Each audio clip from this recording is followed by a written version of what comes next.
Hey buddy, welcome back. Go ahead and get comfortable. Pull the blanket up a little higher if you need to. Let your shoulders drop. There is nowhere else you need to be right now, and nothing you need to figure out tonight. This is simply a quiet hour, maybe more, where we are going to sit together in the dark and travel a long way back in time. I want you to picture something for a moment. It is early morning in a small hillside city in Greece, more than 2,500 years ago. The sky has not fully lightened yet. A woman is walking up a narrow stone path with a small clay lamp in her hand, its flame trembling slightly in the cool air. She is carrying a folded piece of woven cloth. She is on her way to a temple at the top of the hill, a temple made of pale limestone, and inside that temple stands a very old wooden statue of a goddess. The woman is not going there because she has been told to. She is going because, in her mind, this goddess is the reason the looms in her house still work, the reason her city has not been destroyed by its enemies, and the reason her sons have grown up wise enough not to get themselves killed doing something foolish. That goddess is Athena. And here is the strange part, the part that might surprise you if you have only ever heard her name mentioned in passing. Athena was not simply a goddess of war, and she was not simply a goddess of wisdom, tucked neatly into one description the way she often is in a quick summary online. She was messier than that, more human than that, more present in the daily texture of ancient life than almost any other figure in the entire Greek pantheon. She showed up in the way people wove cloth. She showed up in the tools a carpenter used. She showed up in courtroom decisions, in olive harvests in the shape of ships, in the whispered advice a mother might give her son before he left for battle. She was, in a very real sense, woven into the ordinary hours of ordinary lives. Tonight, we are not simply going to look at her family tree or recite the famous myths you may already half remember. We are going to walk through her strange and violent birth, sit inside the homes of the people who worshipped her, stand beside her in the stories where she quietly reshaped the fates of heroes,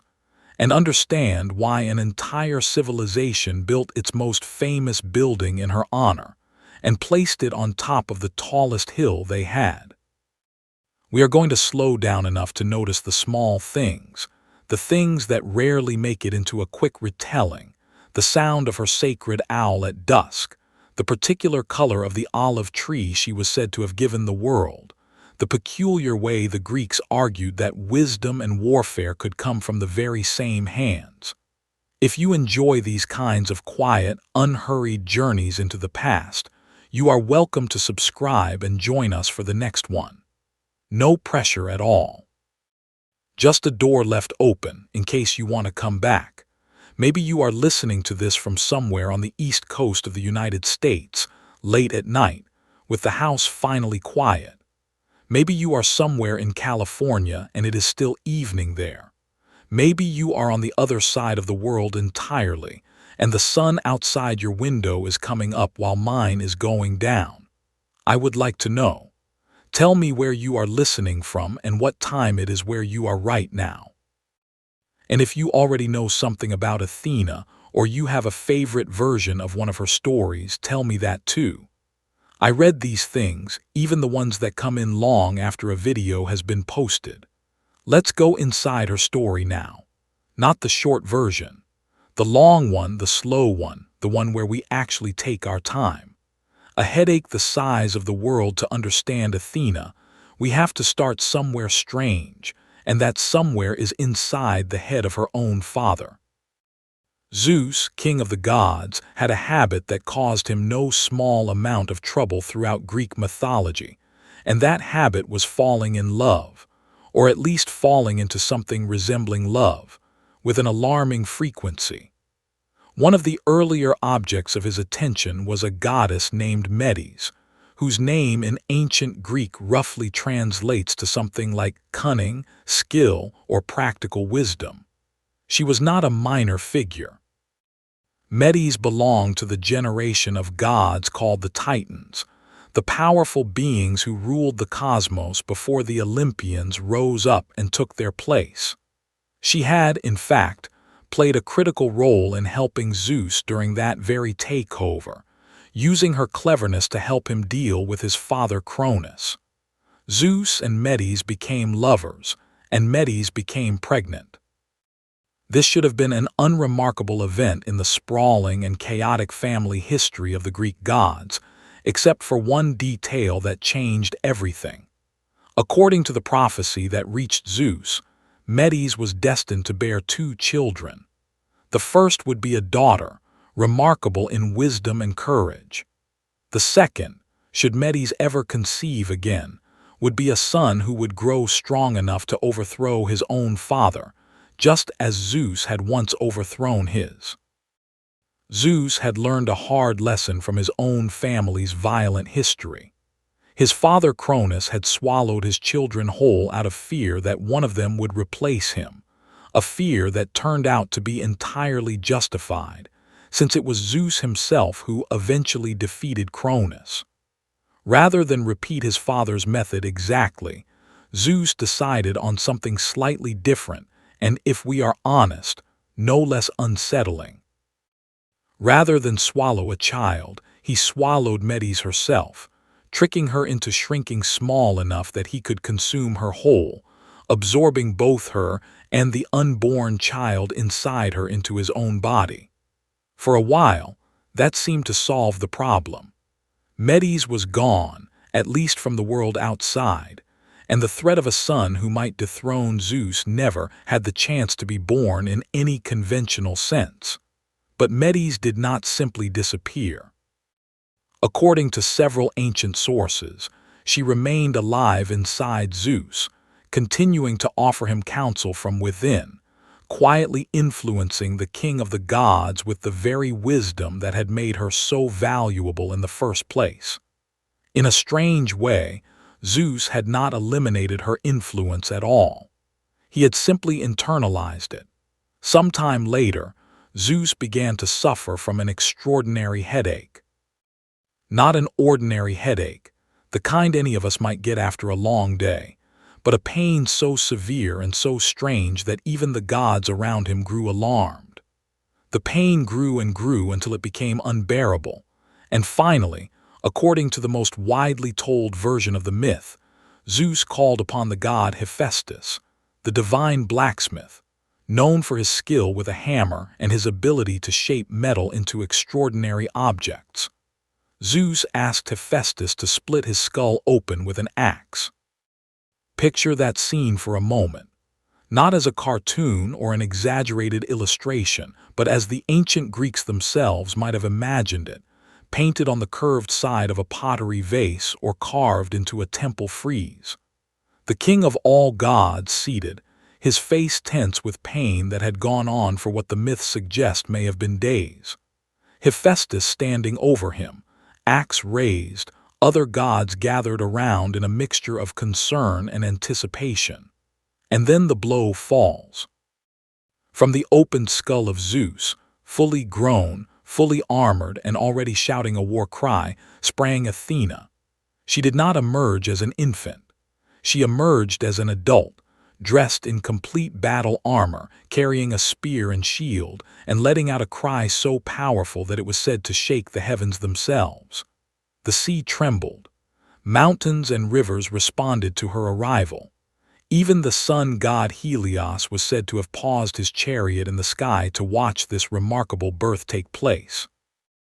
Now, before we go further, it is worth pausing on something important.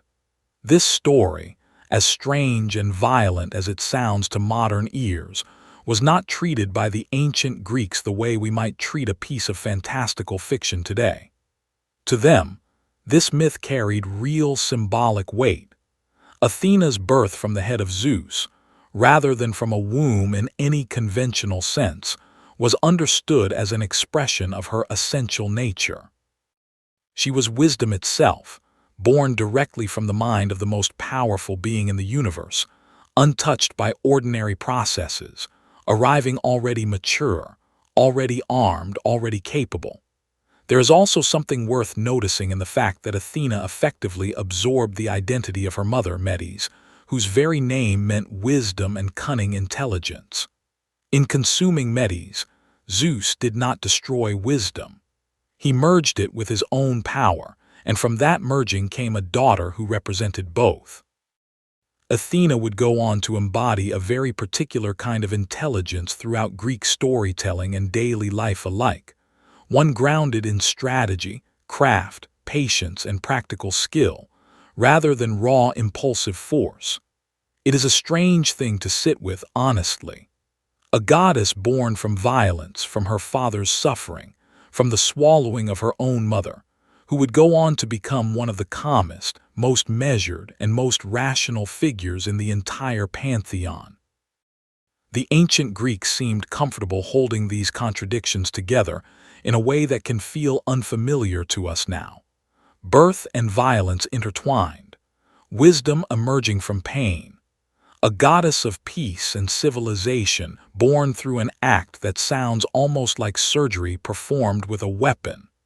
There is another detail worth noting here, one that historians and scholars of mythology have long debated. Some ancient sources suggest that Medes continued to exist inside Zeus even after Athena's birth, quietly advising him from within for the rest of time. If that detail is taken seriously, it suggests something quite touching underneath all the strangeness. Athena's wisdom did not come from nowhere. It came from a mother she perhaps never fully knew in any physical sense, whose voice may have continued whispering guidance to the king of the gods long after that fateful day. We do not know exactly when this myth first took its recognizable shape. Elements of it appear scattered across various early Greek sources, and it likely developed and shifted somewhat over centuries of oral storytelling before poets like Hesiod wrote versions of it down in the centuries before what we now call the classical period. Myths like this were rarely fixed the way a modern story might be. They were living traditions, told slightly differently in different cities, adjusted by different poets, shaped by local pride and local politics. And speaking of local pride, there was one city above all others that would come to claim Athena as its own, a city whose very name would eventually be inseparable from hers. To understand why, we need to leave the halls of Olympus behind for a moment and travel down to the rocky hills of a much smaller, much more human world, where two gods would soon compete for the loyalty of an entire population. A gift worth more than a sea. Let's go inside this next scene properly. Imagine a rocky outcrop of land jutting into the Aegean Sea, its hills pale and dry under the Mediterranean sun, its lower slopes dotted with olive trees and small farming settlements. This is Attica, the region that would eventually be dominated by a city we now know as Athens, though at the time of our story it was still forming its identity, still deciding, in the language of myth, which god it wanted to belong to. According to the story that Athenians told about their own city for centuries afterward, two gods wanted to become the patron deity of this growing settlement. One was Poseidon, god of the sea, brother to Zeus, powerful and quick-tempered, ruler of storms and earthquakes in the vast waters surrounding Greece. The other was Athena, daughter of Zeus, goddess of wisdom and strategic warfare. The people of the city, according to the myth, were given a choice. Each god would offer a gift, and whichever gift proved more valuable to the city and its people would determine which god the city would honor above all others, and after which the city would take its name. Poseidon went first. Standing on the rocky hill that would later become the Acropolis, he struck the ground with his trident, and from the stone burst forth a spring of water, or in some versions of the story, a fully formed horse. If it was water, it likely represented the power and usefulness of the sea itself, a promise of naval strength, trade, and the endless resource of the ocean surrounding their land. If it was a horse, it symbolized strength, warfare, and the value of a strong military. Either version speaks to what Poseidon believed a city needed most: raw power and the might of the sea. There was, however, an important problem with Poseidon's gift, at least in the version of the myth where his gift was water. The water that sprang from the rock was salt water, drawn directly from the sea itself, and therefore undrinkable and largely useless for a growing agricultural population that depended on fresh water for its crops, its animals, and its own survival. Then it was Athena's turn. She did not summon anything as immediately dramatic as a spring or a horse. Instead, she planted something small and quiet into the rocky soil of the hill. From that spot grew an olive tree. To modern ears, this might sound like an unremarkable gift compared to a burst of seawater or a magnificent horse. But to the people of ancient Attica, an olive tree represented something extraordinarily practical and valuable. Olive trees provided food in the form of the olives themselves, which could be eaten, pressed into oil, or preserved for long periods of storage. Olive oil was used for cooking, for lighting lamps, for religious rituals, and even for the skin, since it was commonly used in bathing and grooming throughout the ancient Mediterranean world.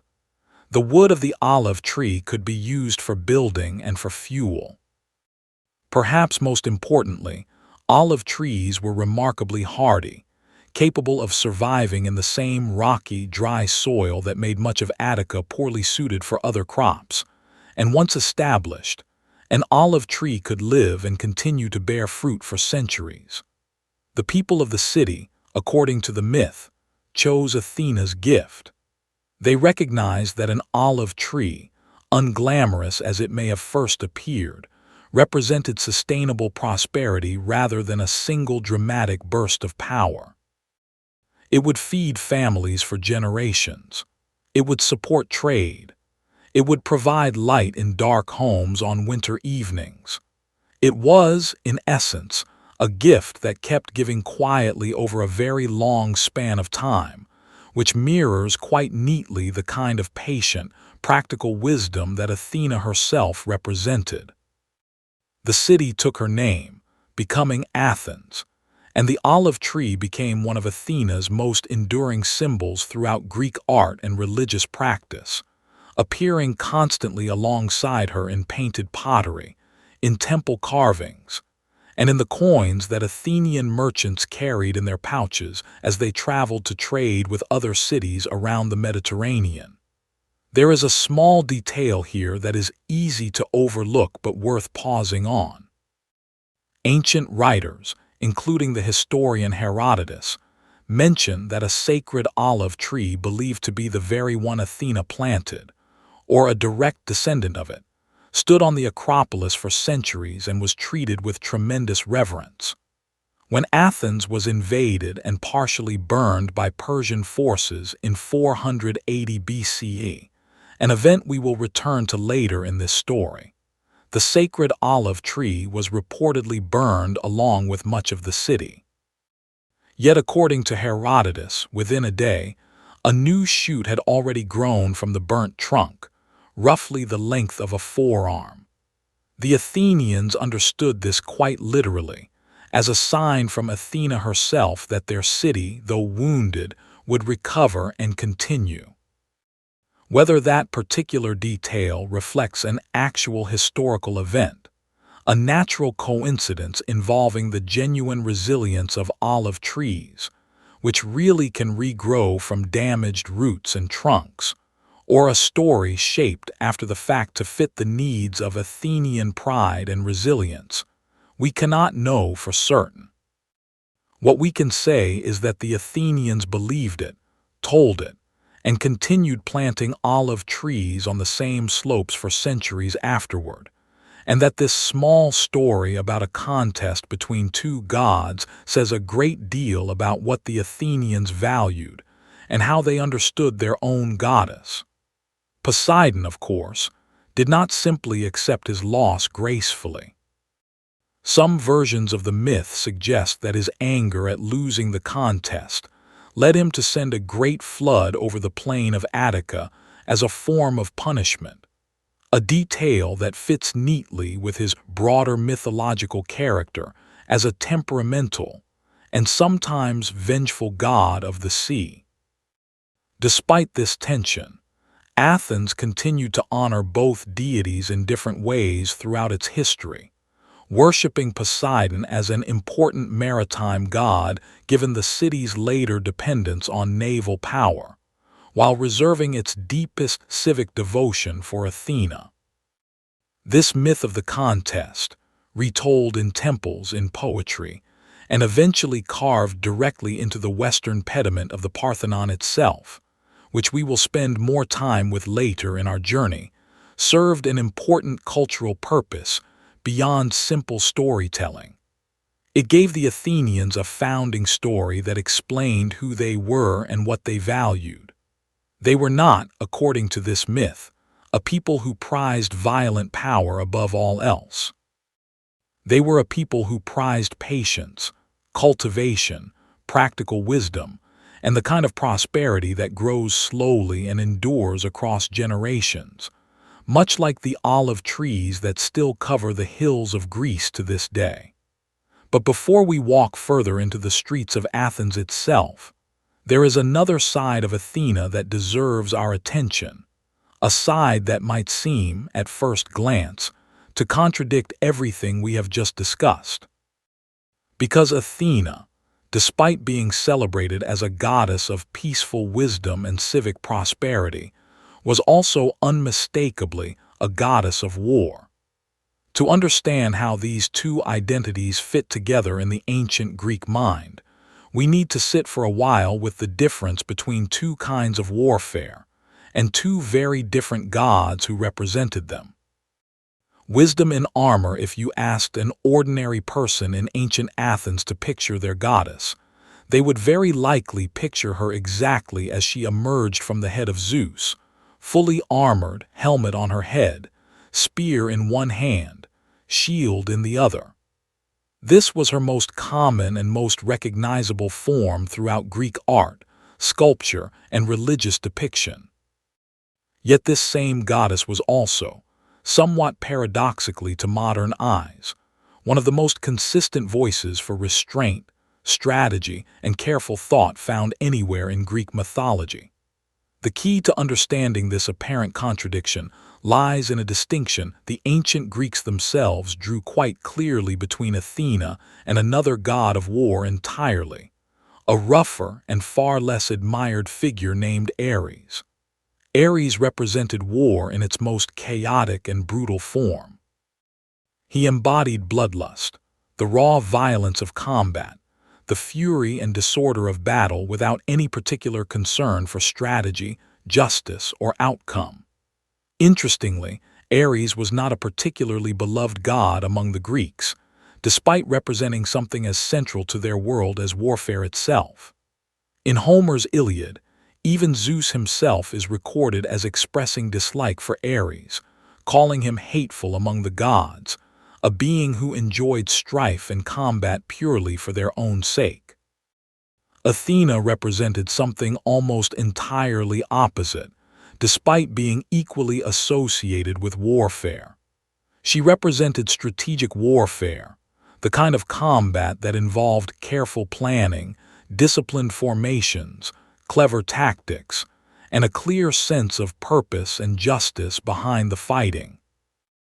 Where Ares symbolized the chaos of the battlefield, Athena symbolized the intelligence required to win a battle without unnecessary loss, or better yet, to avoid an unnecessary battle altogether through cleverness and negotiation. This distinction shows up repeatedly throughout Greek mythology and literature.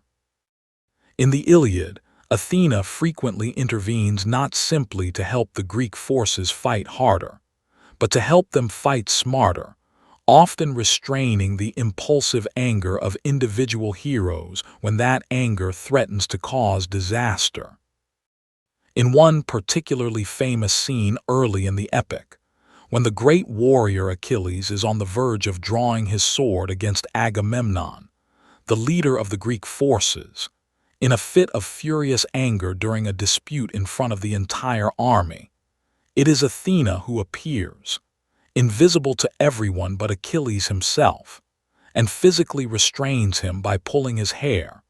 urging him to master his rage rather than commit an act of violence he would later regret. This is a remarkably intimate and quiet moment for a goddess associated with warfare to be responsible for.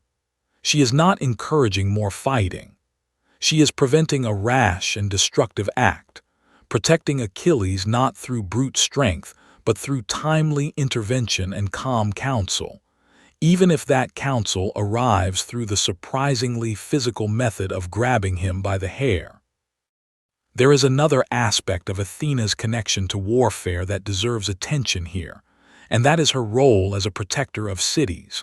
a role formally recognized through one of her most important titles, Athena Polias, meaning Athena of the city. In this role, she was understood as the divine defender of organized civilization itself. The walls, the government, the laws, and the collective safety of a community, rather than simply a supporter of individual combat or personal glory. Nearly every major Greek city maintained some form of worship dedicated to Athena in this protective civic capacity, even cities that were not as closely associated with her as Athens. Her connection to strategic thinking extended well beyond the battlefield and into nearly every form of skilled craft and careful planning throughout Greek life. She was closely associated with what the Greeks called tekhen, a word that referred to skill, craft, and applied knowledge, covering everything from shipbuilding to weaving to pottery to architecture. Athena was believed to have taught humanity many of these essential skills herself, according to various myths, making her not simply a goddess who occasionally offered advice from a distance, but one who was directly credited with the invention or improvement of numerous practical technologies that ordinary Greek families relied upon every single day. We will spend much more time with these everyday connections a little later in our journey together, when we step inside actual Athenian homes and workshops, and watch how her presence shaped daily life for the potter, the weaver, and the shipbuilder alike. But it is worth planting the idea here, early in our story, that Athena's identity was never confined to a single narrow category. She was not merely a war goddess who occasionally offered wisdom, nor merely a wisdom goddess who occasionally picked up a spear. In the ancient Greek understanding, these were never separate qualities to begin with. True wisdom, to the Greek mind, included the capacity for strength and defense when defense was truly necessary, just as true strength required the guidance of wisdom to avoid becoming mere destruction. This blended identity is beautifully captured in one of Athena's most distinctive attributes, an object that appears again and again throughout her artistic depictions and mythological stories, something both practical and unsettling in equal measure. And to understand that object properly, we need to travel briefly into one of the darker and stranger corners of Greek mythology, a story involving a monster, a mirror, a hero, and a gift that Athena herself would carry for the rest of mythological time. The face on the shield, the object we need to talk about, is the Aegis, a word that has actually survived into modern English, where we still occasionally say something is done under the aegis of a particular organization or authority, meaning under its protection or sponsorship. In Greek mythology, the aegis was originally a protective garment, often described as a goat skin cloak or a shield, associated first with Zeus himself, and later closely tied to Athena, who is frequently depicted wearing or carrying it. What made the Aegis so distinctive and so central to Athena's iconography and ancient art was what was attached to it. According to the most well-known version of the myth, the Aegis worn by Athena bore the severed head of a gorgon, a monstrous creature with snakes for hair, whose gaze was said to turn any living being who looked directly at it to stone. To understand how Athena came to carry this rather gruesome object, we need to look at the story of the gorgon named Medusa and the hero who defeated her, a young man named Perseus. Medusa's story, as it was told in ancient Greece, contains layers of meaning that are worth sitting with slowly. In the most widely known version of her myth, recorded by later writers including the Roman poet Ovid, Medusa was not always a monster. She was once a beautiful young woman, a priestess in the service of Athena's temple. According to this version of the story, the god Poseidon assaulted her within Athena's own temple, and rather than punishing Poseidon for this violation of her sacred space, Athena's anger fell upon Medusa herself, transforming her hair into venomous snakes and cursing her so that anyone who met her gaze directly would be turned instantly to stone. It is worth pausing here and being honest about something. This particular version of the myth, with Athena's punishment falling on the victim rather than the perpetrator, reflects attitudes and storytelling choices from a specific period of ancient literature, largely from Roman-era retellings written centuries after the earliest Greek sources, and it is a version that many modern readers understandably find deeply troubling. Older and different Greek sources, including the poet Hesiod, describe Medusa quite differently, as one of three Gorgon sisters, monstrous from birth, born to ancient sea deities, without any backstory involving a transformation from human to monster at all. The myths surrounding Medusa were never fixed into a single agreed-upon story throughout antiquity. They shifted considerably depending on the era, the writer, and the purpose of the retelling. What remained consistent across most versions, however, was Medusa's terrifying power and her eventual death at the hands of Perseus,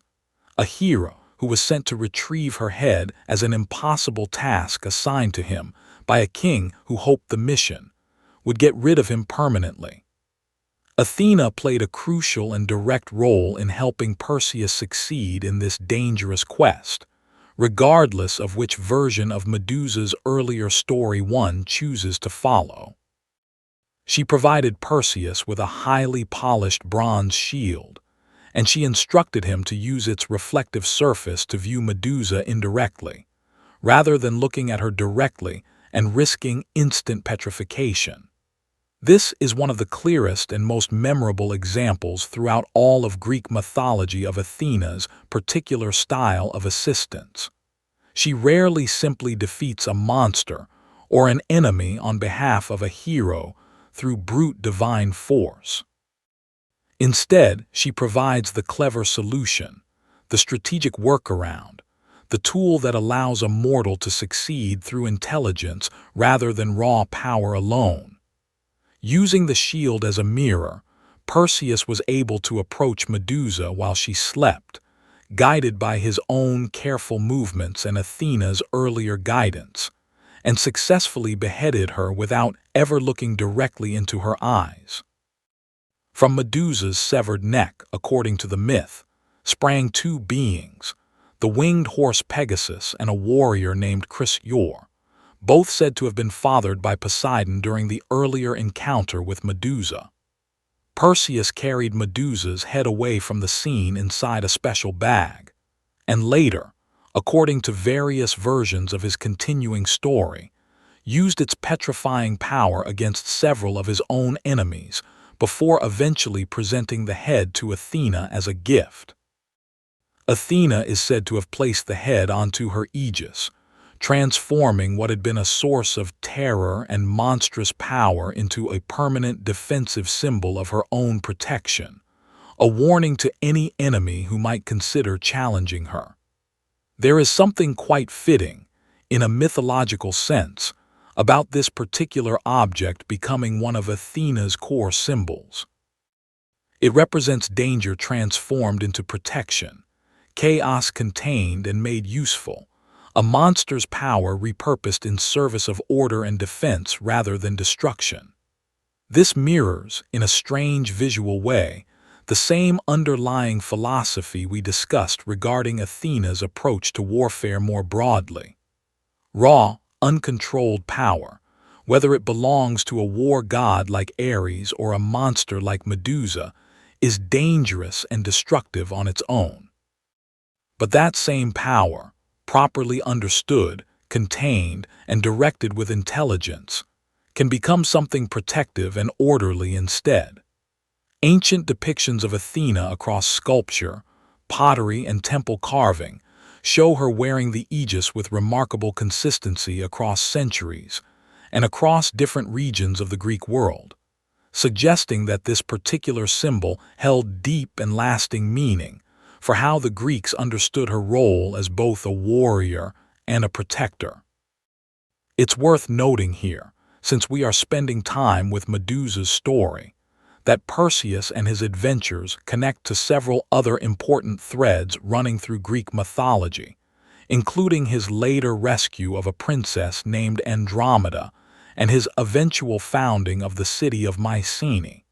one of the most historically significant centers of early Greek civilization. Athena's assistance to Perseus was not an isolated incident either. Throughout Greek mythology, she consistently appears as a divine patron to particular heroes whom she judges worthy of her guidance, offering not blind favoritism but calculated support to individuals whose intelligence, courage, and character she respects. This pattern of selective, purposeful assistance appears again and again in some of the most famous stories in all of Greek literature, and nowhere does it appear more richly or more consistently than in the long and winding journey of a particular hero, whose story would eventually become one of the two great foundational epics of ancient Greek civilization. To follow that thread properly, we need to step onto the battlefield outside the walls of Troy, and then follow one especially clever soldier on his long and difficult voyage home. The goddess behind the wooden horse, the Trojan War, as told across generations of Greek poetry, myth, and later retellings, was a 10-year conflict fought between a coalition of Greek city-states and the city of Troy, located on the coast of what is now northwestern Turkey. According to the mythological account, the war began after a Trojan prince named Paris took, or in some versions eloped with, Helen, the wife of a Greek king, an act that drew the combined forces of nearly every major Greek kingdom into a massive and prolonged siege against Troy's formidable walls. The gods themselves, according to Greek mythology, took sides in this enormous conflict, and Athena was firmly and consistently aligned with the Greek forces throughout the war, a position that connects back to a myth we have not yet discussed, but which sits at the very origin of the entire conflict. According to the story, the war's underlying cause traced back to a divine beauty contest, sometimes called the Judgment of Paris. Three goddesses, Athena, Hera, and Aphrodite, each claimed the right to a golden apple inscribed with the words "to the fairest," which had been thrown among the gods during a wedding feast by Eris, the goddess of discord, specifically because she had not been invited and wished to cause trouble. Rather than settling the dispute among themselves, the gods assigned the decision to a mortal man, the Trojan prince Paris, who was asked to judge which goddess deserved the title of most beautiful. Each goddess offered Paris a bribe in exchange for his favor, Athena reportedly offered him wisdom and skill in warfare. Hera offered him political power and control over vast territories. Aphrodite offered him the love of the most beautiful woman in the world, who happened to be Helen, already married to the Greek king Menelaus. Paris chose Aphrodite's offer, setting into motion the entire chain of events that would lead to war, and earning himself the lasting resentment of both Athena and Hera, who had been passed over. This resentment placed Athena firmly on the Greek side throughout the 10-year siege that followed, and her presence throughout Homer's Iliad, the great epic poem describing events near the end of the war, is constant and significant. She appears repeatedly to guide, protect, and occasionally physically intervene on behalf of Greek warriors, always favoring strategy and calculated action over uncontrolled aggression, consistent with everything we have already discussed about her character. But it is in the aftermath of the war's climactic and most famous event that Athena's particular style of intelligence becomes most vividly clear. And that event, of course, is the story of the Trojan horse. After 10 long years of siege without success through direct assault, the Greeks needed a different approach entirely, one based not on additional force but on deception and cunning. According to the myth, it was a Greek warrior named Odysseus, known throughout Greek literature for his exceptional cleverness, who devised the plan of building an enormous hollow wooden horse, hiding a select group of soldiers inside it, and leaving it outside the gates of Troy as an apparent peace offering while the rest of the Greek forces pretended to sail away. Athena's involvement in this plan varies somewhat depending on the ancient source, but she is consistently connected to it either through direct inspiration or through her broader association with clever strategy and skilled craftsmanship, since the horse itself was said to have been built with divine assistance related to her domain of craft and construction. The Trojans, believing the horse to be a genuine offering or trophy, and ignoring warnings from a few individuals within their own city who suspected treachery, brought the horse inside their walls. Under cover of night, the hidden Greek soldiers emerged, opened the city gates for the returning Greek army, and Troy fell after a decade of failed direct assault, undone finally not by superior strength but by superior strategy. This entire episode captures, in a single dramatic story, the essential difference between Athena's approach to conflict and the approach represented by a figure like Ares. 10 years of direct combat had failed to achieve what a single clever idea, patiently executed, achieved in a single night. It is Odysseus, the architect of this plan, who becomes Athena's most consistent and beloved favorite throughout the remainder of Greek mythology, and his own story, following the fall of Troy, would go on to become the subject of an entire second epic poem, one just as famous as the Iliad, in which Athena's guidance becomes even more central and personal than it had been during the war itself. To follow Athena into this next chapter of her mythology, we need to leave the smoking ruins of Troy behind and step onto the deck of a ship, sailing into what would become one of the longest and most difficult journeys home in the entire history of storytelling. The long way home Odysseus, king of the small island of Ithaca, had fought bravely and cleverly throughout the 10 years of the Trojan War, and by the time the city finally fell, he had every reason to expect a relatively swift journey home to his wife Penelope and his young son Telemachus, whom he had left behind as an infant. Instead, according to Homer's Odyssey, his return home took an additional 10 years, filled with monsters, magical islands, divine anger, and repeated tests of his patience and cunning. Athena's role throughout the Odyssey is different in tone from her role during the war itself. Rather than intervening primarily on the battlefield, she becomes something closer to a personal guardian and guide, appearing to Odysseus and his family members repeatedly throughout the poem, often in disguise, offering advice, protection, and encouragement during moments of despair. The poem opens, in fact, not with Odysseus himself, but with a council of the gods on Mount Olympus, during which Athena directly petitions Zeus on Odysseus's behalf, expressing frustration that he remains trapped on the island of the nymph Calypso, unable to continue his journey home despite years having passed since the war's end. This opening scene establishes something important about Athena's character within this particular story. She does not simply wait passively for Odysseus to solve his own problems through cleverness alone, the way she often allows human heroes to do in other myths. She actively advocates for him among the gods, using her own influence and relationship with Zeus to help set his journey back into motion. From that point onward, Athena appears repeatedly throughout the poem in various forms. She disguises herself as Odysseus's old friend mentor to guide his son Telemachus, as the young man searches for news of his missing father, offering him both practical travel advice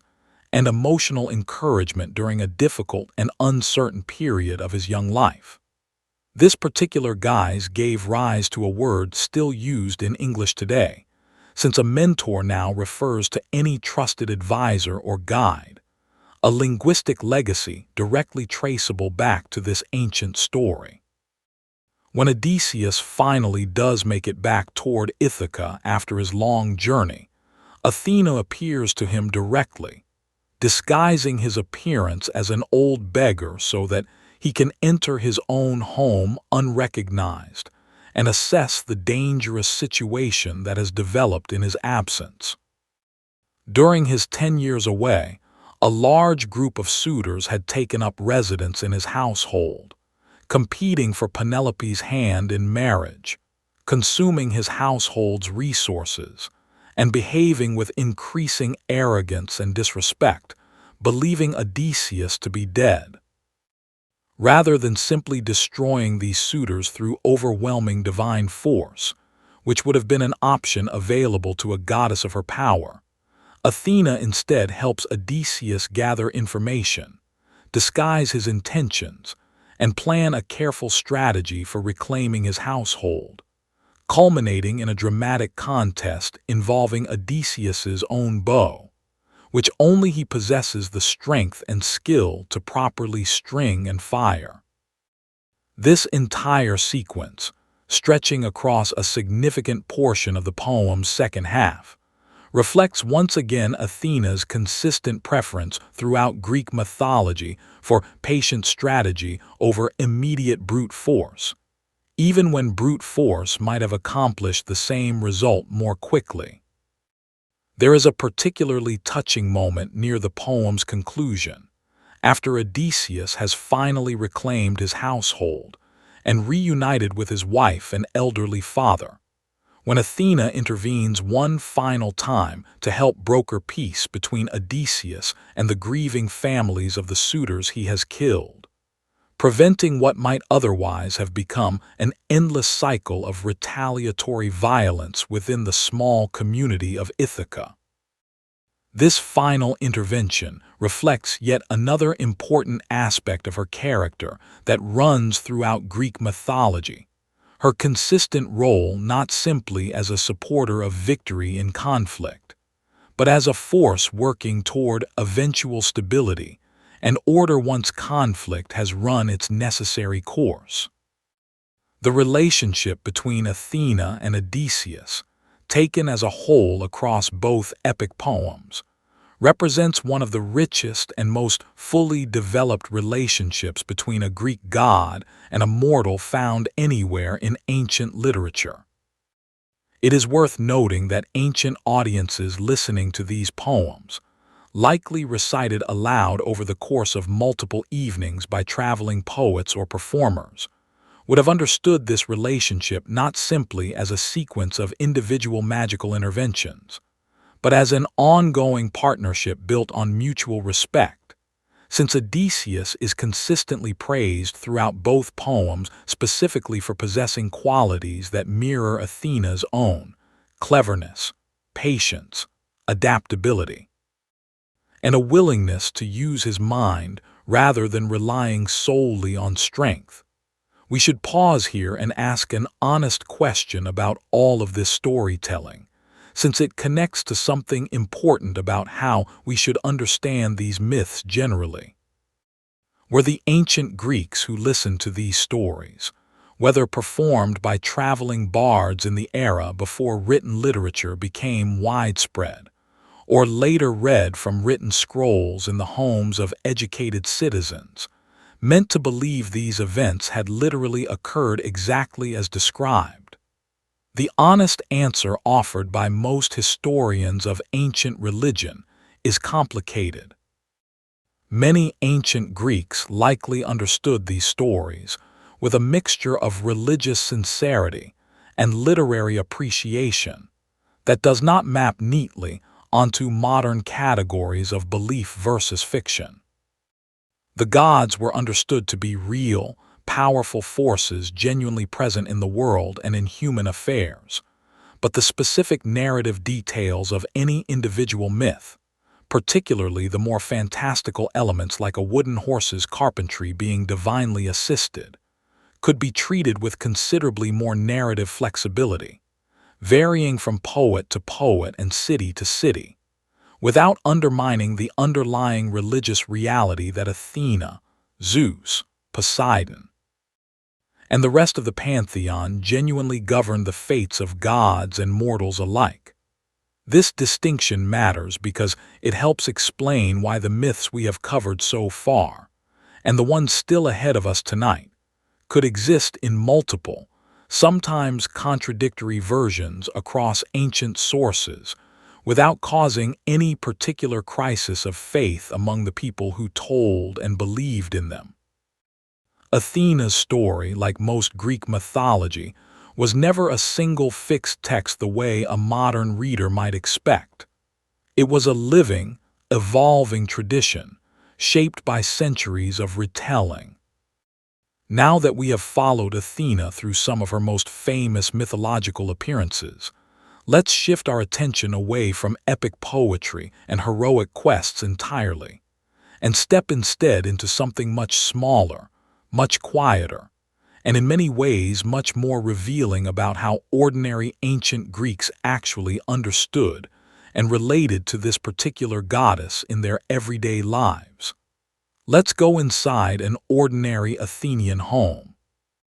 The loom by the window, if you had walked through the narrow streets of ancient Athens on an ordinary afternoon, somewhere around the 5th century BCE, and glanced through an open doorway into one of the modest homes lining the street, there is a good chance you would have seen a loom standing near a window, positioned to catch whatever daylight happened to be available. Beside it, most likely, would be a woman, perhaps the mistress of the house, perhaps a servant, working steadily at the repetitive and skilled task of weaving cloth, a craft that occupied an enormous portion of daily domestic life throughout the ancient Greek world.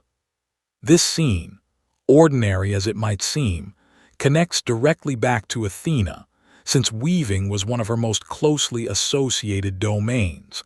alongside her broader connection to skilled craftsmanship generally. Athena was believed to have either invented or perfected the art of weaving, and she was honored as its divine patron throughout Greek religious life. Women praying for skill at the loom, for successful completion of a large weaving project, or simply for protection over the household's textile production, would direct these prayers toward Athena specifically. Weaving was not a minor household hobby in the ancient Greek world. It was an essential, labor-intensive, and economically significant activity, particularly for women, who were largely responsible for producing the clothing worn by their entire household, along with blankets, cushion covers, and other woven goods needed for daily life. A single garment could take many hours or even days of steady work to produce, beginning with the initial spinning of raw wool into usable thread, a task itself requiring considerable skill and patience, long before the actual weaving process at the loom could even begin. Given how central this work was to daily survival and household economy, it makes sense that the Greeks would associate their goddess of practical wisdom and skilled craft so closely with it. But this connection produced one of the most memorable and cautionary myths in Athena's entire mythological repertoire, a story involving a mortal woman whose skill at weaving became, in a sense, too impressive for her own good. Her name was Arachne, and according to the myth, most fully preserved for us through the later Roman poet Ovid, she was an extraordinarily talented weaver from Lydia, a region in what is now western Turkey, whose skill became so widely praised throughout her region that people began to suggest she must have been personally trained by Athena herself. Arachne, whether out of genuine confidence in her own natural ability or simple pride, rejected this suggestion, insisting that her skill was entirely her own, and even going so far as to claim that she could outweave the goddess herself if given the chance. This kind of boastful claim against a god, a pattern of behavior the ancient Greeks referred to using the concept of hubris, meaning a dangerous excess of pride that oversteps the proper boundary between mortal and divine, rarely ended well throughout Greek mythology, and Arachne's story is no exception. According to the myth, Athena, disguised as an elderly woman, visited Arachne and gently warned her to reconsider her boast and ask forgiveness for her arrogance. When Arachne refused and repeated her challenge even more forcefully, Athena revealed her true divine form and accepted the weaving contest Arachne had proposed. Both wove magnificent tapestries. Athena's depicted scenes celebrating the power and dignity of the gods, including, according to some versions, the very contest between herself and Poseidon over the naming of Athens that we discussed earlier. Arachne's tapestry, in something of a bold and provocative choice, depicted scenes of the gods behaving badly, particularly focusing on stories involving Zeus's numerous affairs and deceptions toward mortal women, essentially using her weaving to criticize divine behavior rather than celebrate it. Here is where the myth becomes genuinely interesting from a storytelling perspective, because according to most versions, Arachne's work was not depicted as inferior in skill. In fact, several versions suggest her tapestry was, if anything, technically flawless and perhaps even more impressive than Athena's own. Her failure was not one of craftsmanship, but of judgment,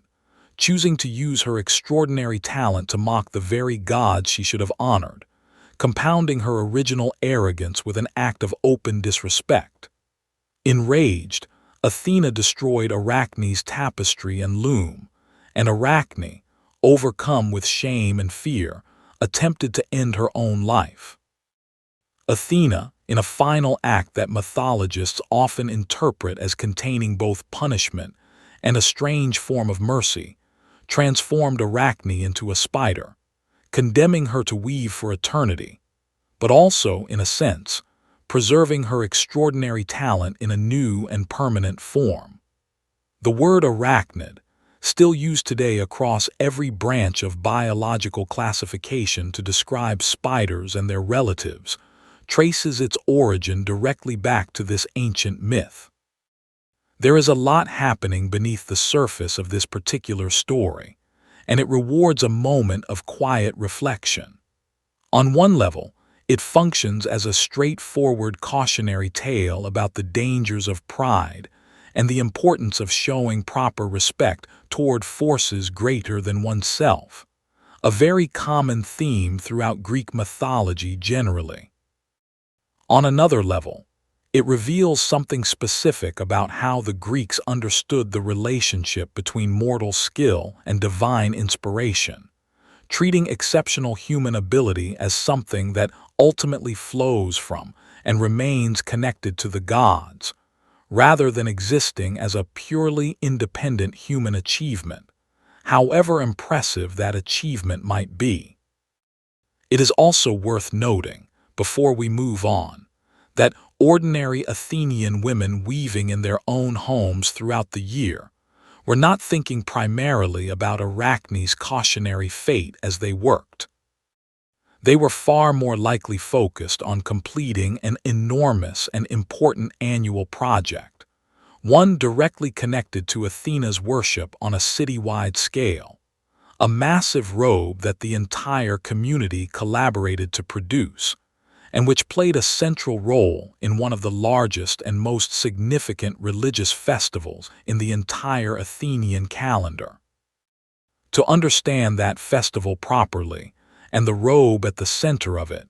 we need to step outside the individual home and into the streets of Athens themselves, during one of the most important weeks of the entire year for the city's religious and civic life. A robe for the goddess once every 4 years, though a smaller version was likely held annually as well according to most historical evidence. The city of Athens held an enormous religious festival known as the Panathenaic, meaning roughly all of Athens, or all Athenians together, a name that reflects just how central this celebration was to the city's collective identity. This grander version, held every 4 years, was known as the Great Panathenaic, and it stood as the single most important religious and civic event on the entire Athenian calendar. The festival lasted several days and included a wide range of events, many of which would feel surprisingly familiar to anyone acquainted with modern sporting competitions or civic celebrations. There were athletic contests, including foot races, wrestling, boxing, and chariot racing. There were musical and poetic competitions, since ancient Athenians valued artistic and intellectual skill alongside physical achievement. There were also specifically Athenian events unlike anything found in the more widely known Olympic Games, including a torch race, and a unique competition involving young men leaping in and out of moving chariots while wearing full armor, a demanding test of both athletic skill and courage. But the true centerpiece of the entire festival, the event toward which nearly everything else was building, was a great procession that wound its way slowly through the city, beginning near the outskirts and ending at the Acropolis itself, the towering rocky hill at the heart of Athens where Athena's most important temples stood. This procession included representatives from nearly every segment of Athenian society, citizens young and old, resident foreigners known as metics, and enslaved individuals as well, each group holding a specific and clearly defined role within the procession's overall structure, reflecting the complex and layered nature of Athenian society itself. At the heart of this procession was an enormous and elaborately woven robe called the peplos, which had been created specifically for this occasion, and was intended as a gift for Athena herself. This was not a hastily assembled garment. According to ancient sources, the weaving of the peplos was a massive undertaking that began many months in advance, carried out by a select group of women and young girls chosen specifically for this honor, often from among Athens's most respected families. 2 young girls in particular, known as the Erichthonius, typically between the ages of 7 and 11, lived for a period of time on the Acropolis itself, and participated in beginning the weaving process for the sacred robe, a role considered a significant religious honor for the families involved. The peplos itself was typically decorated with scenes celebrating Athena's mythological achievements, most famously her victory over the giants during an ancient cosmic battle known as the Gigantomachy, a conflict in which the Olympian gods fought against a race of powerful giant beings for control of the universe. A battle in which Athena played a particularly decisive and celebrated role, according to Greek mythology. Once completed and carried through the city during the great procession, the peplos was presented at the temple housing an ancient wooden statue of Athena, one considered even more sacred and ancient than the famous large statue we will discuss shortly, believed by many ancient Athenians to have literally fallen from the sky as a gift from the heavens rather than having been carved by human hands. This older wooden statue was treated with particular reverence precisely because of its supposed divine rather than human origin, and it received the newly woven peplos as a direct and personal gift. Imagine, for a moment, what this entire event would have felt like for an ordinary Athenian family participating in it. The excitement building in the weeks beforehand as preparations were finalized throughout the city, the sound of the crowds gathering along the procession route, the particular pride felt by any family whose daughter had been chosen to help with the weaving, the visual spectacle of thousands of citizens moving together up the winding path toward the Acropolis, past the temples and monuments that had come to define the city's skyline. The sense, shared collectively by the entire population, regardless of individual wealth or social standing, that this moment connected them directly to something larger than their individual daily lives,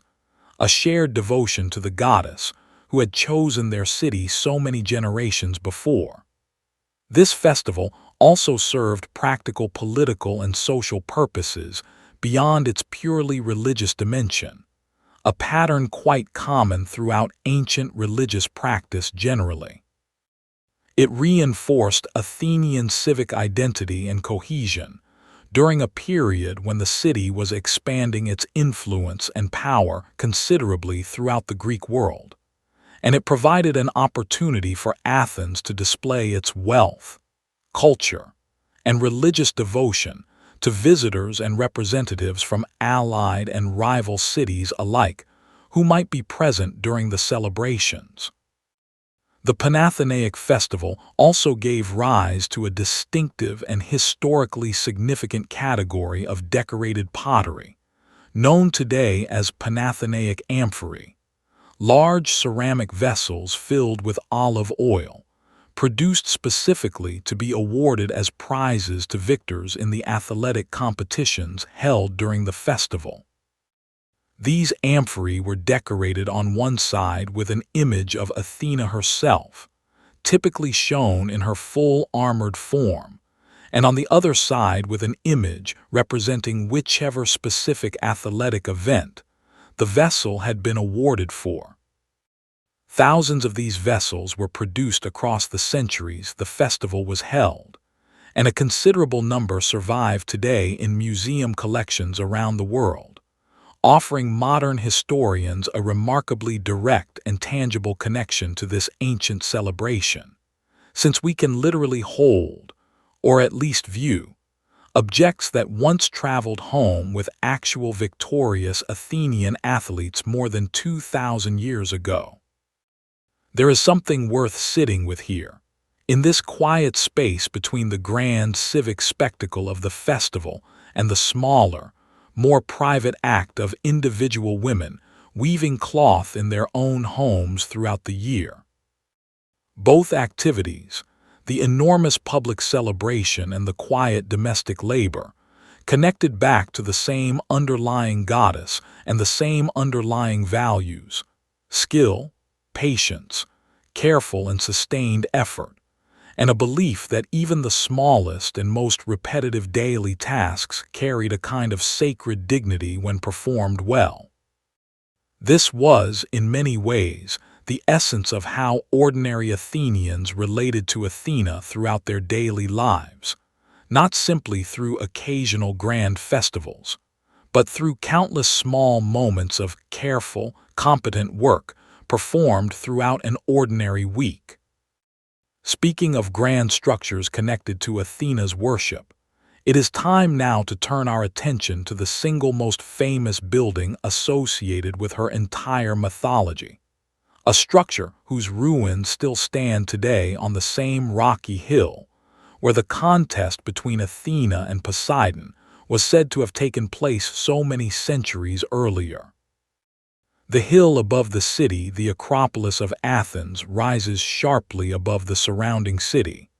a flat-topped limestone outcrop reaching roughly 500 feet above sea level, visible from a considerable distance in every direction.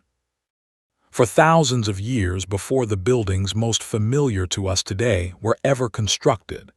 this hill had already served as a place of settlement, defense, and worship, its natural defensive advantages making it an obvious location for early fortification, and its height and prominence making it an equally obvious location for temples intended to honor the gods. The buildings that most people picture today when they imagine the Acropolis, however, including the famous Parthenon, were constructed during a relatively specific and remarkable period in Athenian history, the middle decades of the 5th century BCE, under the political leadership of a statesman named Pericles, during what later historians would come to call the Golden Age of Athens.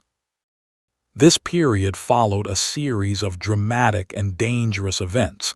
that had threatened Athens's very existence only a few decades earlier. And understanding that earlier crisis helps explain why the Athenians invested such enormous resources into rebuilding their Acropolis so magnificently once the danger had passed. In 480 BCE, the massive Persian Empire, under King Xerxes, invaded Greece with an enormous military force, and Athens, unable to hold the city against such overwhelming numbers, made the difficult decision to evacuate its population entirely rather than face certain destruction. The Persians occupied and burned much of the city, including the temples standing on the Acropolis at that time, destroying generations of religious and architectural work in a relatively short and devastating period. Despite this destruction, the Greek forces, through a combination of naval strategy at the Battle of Salamis and land battles fought over the following year, eventually succeeded in repelling the Persian invasion entirely, preserving Greek independence. Athens, having played a particularly crucial role in the naval victory at Salamis, emerged from this conflict with tremendous prestige, and over the following decades, considerable political and economic power, largely through its leadership of a defensive alliance of Greek city-states known as the Delian League, whose shared treasury Athens increasingly used, somewhat controversially even among its own allies at the time, to fund ambitious building projects within Athens itself. It was using resources drawn substantially from this alliance treasury that Pericles initiated the massive rebuilding project on the Acropolis during the 440s and 430s BCE, and the centerpiece of this ambitious undertaking was the construction of a new and vastly more impressive temple dedicated to Athena, built upon or near the site of the earlier temple destroyed during the Persian invasion. This new temple, the Parthenon, would become perhaps the most recognizable and celebrated example of ancient Greek architecture to survive into the modern world. The name Parthenon itself derives from an ancient Greek word referring to an unmarried woman or maiden, connecting directly to one of Athena's important epithets, Athena Parthenos, meaning Athena the Virgin, a title reflecting her status among the small group of Greek goddesses who remained permanently unmarried and childless throughout mythology. A status closely tied to her broader identity as a figure of independent strength and self-sufficient wisdom, rather than a goddess defined through relationships of marriage or motherhood. The temple's construction involved some of the most skilled architects and sculptors working in Greece at the time, including the architects Erichthonius and Callicrates, and perhaps most famously, the sculptor Phidias, who oversaw the extensive sculptural decoration of the building and personally created its single most extraordinary feature, a massive statue of Athena herself that stood inside the temple's main chamber. This statue, known as the Athena Parthenos, stood approximately 40 feet tall, an almost unimaginable scale for an indoor sculpture, constructed using a technique called chryselephantine, meaning it was built around a wooden core and covered with carved ivory representing exposed skin, combined with an enormous quantity of gold, reportedly amounting to well over a ton in total weight, used for her clothing, armor, and other decorative elements. Ancient descriptions of the statue depict Athena standing fully armored, holding a small statue of the winged goddess Nike, representing victory, in one outstretched hand with her shield resting beside her, decorated with additional relief carvings depicting mythological battles, including, according to some accounts, a subtle portrait of Phidias himself hidden among the carved figures, a detail that reportedly caused him some political trouble at the time, since including his own likeness within a sacred religious object was viewed by some of his political rivals as an inappropriate act of personal vanity. Sadly, this enormous and extraordinary statue does not survive today in its original form. It remained within the Parthenon for many centuries, though it was reportedly moved to Constantinople at some point during the later Roman era, and it disappeared from historical record sometime around the 5th century CE, likely destroyed during a period of political upheaval or possibly lost in a fire, though the precise details remain uncertain. What we know of its original appearance comes primarily from ancient written descriptions, particularly from the Greek travel writer Pausanias, and from smaller-scale, ancient copies and depictions that have survived, allowing modern historians and artists to create reasonably confident reconstructions of what this legendary statue likely looked like in its original glory. The Parthenon itself, remarkably, has survived in far better condition than the statue it once housed, though it too has suffered significant damage over its long history. It functioned as a temple for many centuries, was later converted into a Christian church during the Byzantine era, then into a mosque following the Ottoman conquest of Greece, and suffered severe structural damage in 1687 when it was being used as a gunpowder storage facility during a conflict between Venetian and Ottoman forces, and a Venetian mortar shell struck the building directly, causing a massive explosion that destroyed much of its central structure. What remains today, carefully studied, restored, and protected as one of the most significant archaeological sites in the world, still conveys something of the extraordinary ambition and skill that went into its original construction nearly 2,500 years ago. Beyond its function as a religious structure honoring Athena, the Parthenon and the broader Acropolis building program served important political purposes as well, purposes that ancient Athenians themselves would likely have understood without any sense of contradiction between religious devotion and civic pride. The building project provided steady employment for a significant portion of the city's skilled and unskilled workforce over many years, at a time when Athens possessed the wealth to fund such an ambitious undertaking. It also served as a powerful visual statement of Athenian wealth, cultural achievement, and religious devotion, visible not only to the city's own citizens, but to visitors, allies, and rivals from across the Greek world and beyond. There is a quieter story, easy to overlook amid all this grand architectural history,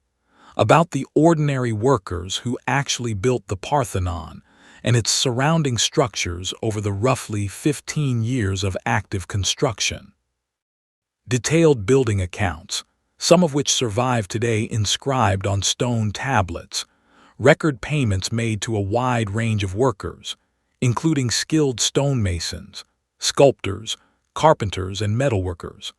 alongside less specialized laborers responsible for the enormous physical task of quarrying, transporting, and lifting the massive marble blocks used throughout the structure, sourced from a quarry on Mount Pentelicus, roughly 10 miles from the city itself. These records reveal that both free citizens and enslaved workers labored alongside one another on the project, sometimes receiving comparable daily wages for comparable skilled work, and detail that offers a small but genuinely fascinating window into the complicated and layered nature of labor and social status in classical Athenian society. Having spent considerable time now with Athena's grandest monument,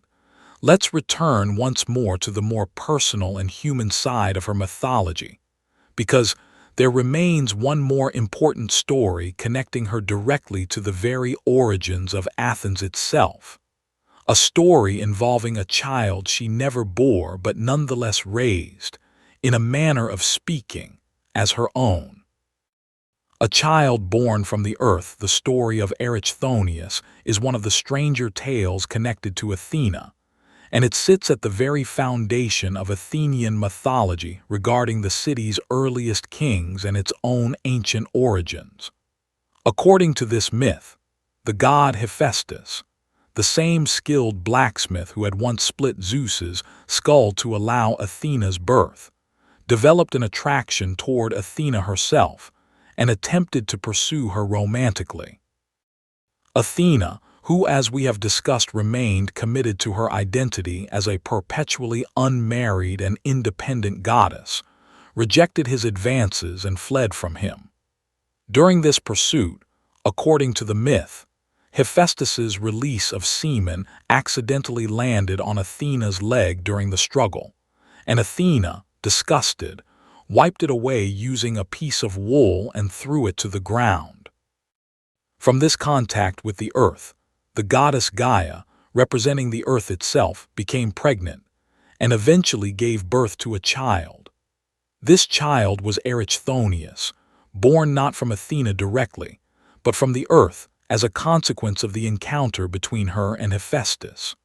Rather than abandoning this child who had emerged through such an unusual chain of events, Athena took responsibility for raising him, treating him effectively as her own son despite not having borne him herself. According to the myth, she placed the infant into a woven basket or chest and entrusted it to the 3 daughters of Cecrops, an early legendary king of Athens, instructing them never to open the container to look inside. 2 of the sisters, overcome by curiosity despite the clear warning, opened the basket anyway, and depending on the version of the myth, either discovered the infant guarded by sacred snakes, or saw the child himself in a form that was part serpent, an image reflecting an old and recurring connection in Greek mythology between snakes and the earth, chthonic power, and hidden knowledge. Terrified by what they witnessed, the sisters reportedly went mad and threw themselves from the Acropolis to their deaths. Erichthonius survived this dramatic beginning and grew up under Athena's continued protection, eventually becoming a king of Athens himself. According to Athenian tradition, he introduced several important innovations to the city and its people, including, in some versions of the myth, the invention of the four-horse chariot, and he was credited with establishing or strengthening the early worship of Athena within the city, including some traditions crediting him with founding the earliest form of the Panathenaic festival we discussed earlier. Beyond its immediate narrative details, this myth served an important symbolic function for the Athenians who told and retold it for centuries. Erichthonius's birth directly from the earth of Attica itself became connected to a broader Athenian belief regarding their own origins as a people, a concept the Athenians referred to using the term autochthoni, meaning literally born from the land itself, rather than having migrated into the region from elsewhere, as many other Greek populations were understood to have done throughout their own historical traditions. This belief in autochthonous origin became an important source of Athenian civic pride and identity, distinguishing Athens, in the minds of its own citizens, as uniquely and permanently connected to its specific territory in a way other Greek cities could not claim. Athena's role in this myth, raising and protecting a child born from the very soil of Attica, reinforced her position as the city's ultimate protector and founding figure, someone whose relationship to Athens ran deeper than simple patronage, extending instead into something closer to an intimate, almost maternal role in the city's own mythological origin story. Despite her broader identity throughout Greek mythology as a goddess who remained deliberately unmarried and without biological children of her own, this particular contradiction, a virgin goddess serving as a maternal protector figure for an entire city and its earliest ruling family, did not appear to trouble ancient Athenian religious thought in any significant way, and it reflects something worth remembering as we continue through Athena's story tonight. Greek mythology was rarely concerned with the kind of strict logical consistency that a modern reader might instinctively look for.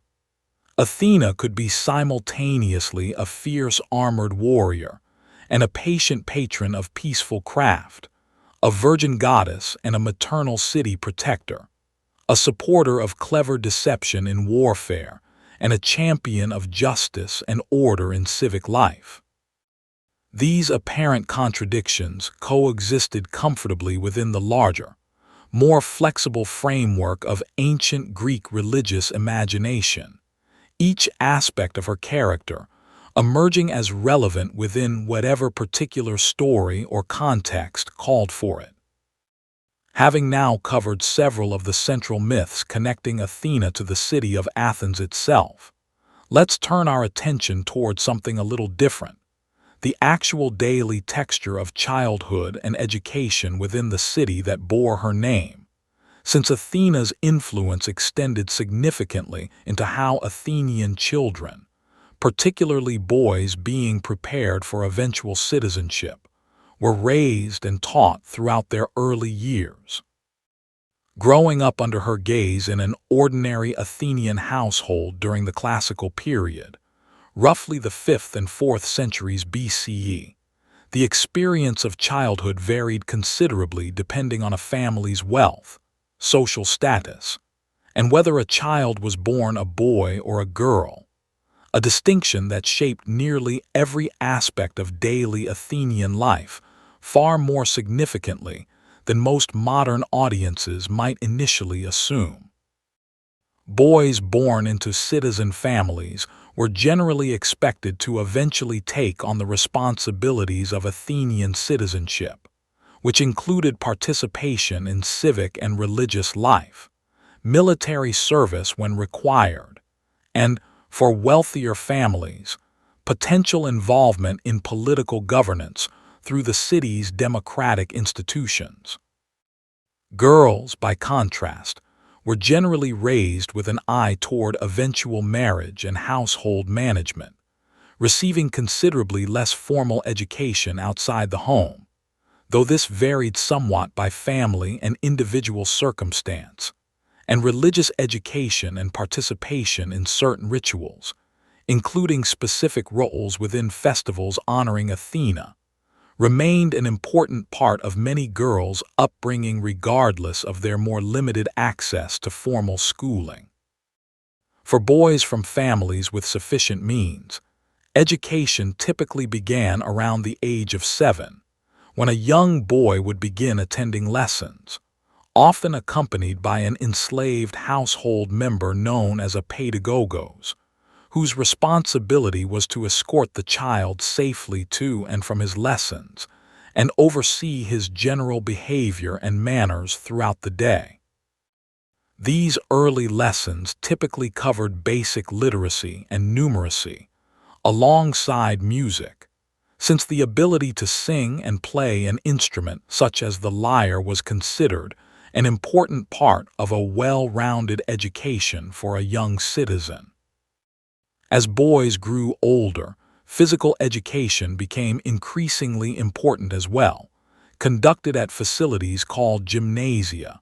where young men trained in various athletic disciplines that would prepare them for eventual military service, and for participation in athletic competitions throughout Greek civic life. Athena's influence touched multiple aspects of this educational process, though not always in the most obvious or dramatic ways. As a goddess closely associated with strategic thinking, craft, and skilled reasoning, she represented an ideal that Athenian educational values consciously aspired toward: the cultivation of a mind capable of clear thought, careful judgment, and practical skill, rather than an education focused purely on physical strength or raw memorization without genuine understanding. Several ancient Athenian writers and philosophers, including figures we will discuss shortly,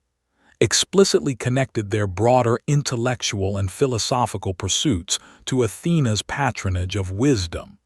treating their own city's later reputation for philosophy and rational inquiry as a natural extension of their patron goddess's essential character. There is a particularly interesting detail worth mentioning here regarding a specific bird closely associated with Athena throughout Greek art and literature: the owl. The little owl, a small species still common throughout modern Greece today, became so closely tied to Athena's identity that it appeared on Athenian coinage for centuries, alongside her own image, becoming one of the most recognizable symbols of the city itself throughout the ancient Mediterranean world. These coins, commonly called owls by ancient traders and merchants due to this consistent design, circulated widely throughout Greek trading networks, and their reliability and consistent silver content made them a trusted currency accepted well beyond the borders of Athens itself, meaning that Athena's owl likely passed through the hands of merchants and travelers across a vast stretch of the ancient world who may never have set foot within Athens itself, or worshipped at any of her temples. Why exactly the owl became associated with Athena remains somewhat uncertain, though several plausible explanations exist. Owls were relatively common around the rocky areas surrounding the Acropolis itself, and their large, forward-facing eyes, capable of exceptional night vision, may have suggested a natural symbolic connection to wisdom, insight, and the ability to perceive clearly even in difficult or unclear circumstances, qualities closely aligned with Athena's broader character. Whatever the precise origin, the phrase carrying owls to Athens eventually developed in Greek usage as an idiom describing an unnecessary or redundant action, roughly equivalent to a modern expression like carrying coals to Newcastle. Since Athens was already so thoroughly associated with the bird that bringing more owls there would accomplish nothing useful. For an ordinary Athenian child growing up within the city, Athena's presence would have been difficult to escape even in the most mundane corners of daily life. Her owl might be spotted at dusk perched along the rocky slopes near home. Her image would appear on the coins used to purchase food at the local market. Her temples would be visible from nearly any elevated point within the city, their pale limestone catching the late afternoon sun. Her stories would be told and retold, whether through formal recitation of Homer's epics during educational lessons, through participation in civic festivals throughout the year, or simply through the everyday religious practices maintained within individual households, where a small shrine or votive offering dedicated to Athena might occupy a quiet corner of the home, tended to regularly by family members hoping for her continued favor and protection. This constant, quiet presence throughout daily life represents something important about ancient Greek religion more broadly, a point worth pausing on before we continue further into Athena's story. Greek religious practice was rarely confined to occasional formal worship at distant temples on special festival days alone. It was woven, quite literally in Athena's particular case given her connection to weaving, throughout the entire fabric of daily existence, present in small household rituals, in the specific prayers offered before beginning a difficult task, in the particular symbols chosen for coinage and pottery, and in the stories told to children as they grew from infancy into full participation in the life of their city. Let's step away from the household now, and into a different and more formal setting entirely, a courtroom, where Athena's particular association with justice and reasoned judgment played a critical role in one of the most significant and dramatic myths connecting her directly to the development of Athenian law itself. The deciding vote, the story we need to look at now, comes from a trilogy of plays written by the Athenian playwright Aeschylus, known collectively as the Orestes, first performed in Athens in 458 BCE. While this particular story reaches us primarily through a dramatic work of literature, rather than an older oral myth in the same sense as some of the stories we have already covered, it was deeply connected to genuine Athenian religious and civic tradition, and it addresses one of the most important mythological explanations for the origin of trial by jury within Athenian law itself. The story concerns a young man named Orestes, whose family had been caught in an escalating and horrifying cycle of violence across multiple generations. Orestes' father, Agamemnon, the same king who had led the Greek forces during the Trojan War, was murdered upon his return home by his own wife, Clytemnestra, partly in revenge for Agamemnon's earlier decision to sacrifice their daughter Iphigenia in order to secure favorable winds for the Greek fleet's journey to Troy. Orestes, faced with the difficult and painful duty of avenging his father's murder, a serious obligation within ancient Greek moral and religious expectation, ultimately killed his own mother in return. This act, though arguably justified according to certain Greek moral frameworks regarding a son's duty to avenge his father, violated an equally serious and ancient moral prohibition against matricide, the killing of one's own mother. As a result, Orestes found himself pursued relentlessly by the Furies, ancient and terrifying female deities whose specific role within Greek mythology was to punish crimes committed against family members, particularly crimes involving bloodshed within one's own household. The Furies pursued Orestes across considerable distances, tormenting him psychologically and threatening him with continued punishment for his crime, regardless of the circumstances or justifications surrounding it. Eventually, Orestes sought refuge and judgment at a temple of Apollo, who had originally instructed him to avenge his father in the first place, and Apollo directed him toward Athens, where Orestes ultimately appealed directly to Athena herself for a fair resolution to his case. Rather than simply issuing a divine judgment on her own authority,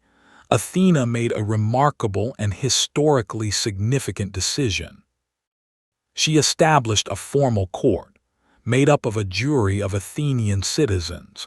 to hear the case and determine Orestes' guilt or innocence through structured argument and reasoned deliberation,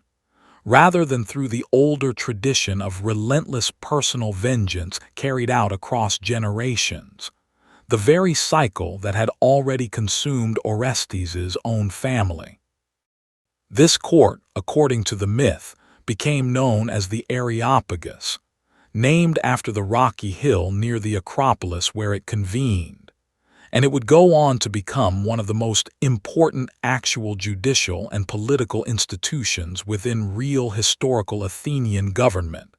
handling particularly serious cases, including matters of homicide, throughout much of Athens's classical history. The mythological story of its founding, connecting the institution's origin directly to Athena's own decision to prioritize reasoned legal process over unending cycles of personal and familial vengeance, reflects something the Athenians themselves clearly valued and wished to see reflected in the deepest roots of their own legal traditions. During the trial itself, according to Aeschylus's account, the jury's votes ultimately ended in a tie between conviction and acquittal. Athena, given the deciding vote in this situation, chose to cast it in favor of Orestes' acquittal, effectively ending the ancient cycle of vengeance that had plagued his family for generations. In casting this deciding vote, Athena reportedly explained her reasoning by noting her own unusual origin, having been born from her father's head rather than from a mother's womb, and expressing that she therefore held a particular sympathy for the paternal side of family bonds within this specific and painful case. Whatever the precise reasoning offered within the play's poetic language, the outcome established an important precedent that even the most serious and painful family conflicts could be resolved through structured legal process rather than perpetual violence. The Furies themselves, initially enraged by this verdict which denied them the opportunity to continue their traditional role of punishing Orestes, were eventually persuaded by Athena to accept a transformed role within Athenian religious life, becoming known afterward as the Eumenides, meaning the kindly ones, a name reflecting their transition from purely vengeful punishing spirits into protective deities, who would instead help ensure the continued prosperity, fertility, and justice of the city that had granted them this new honored position.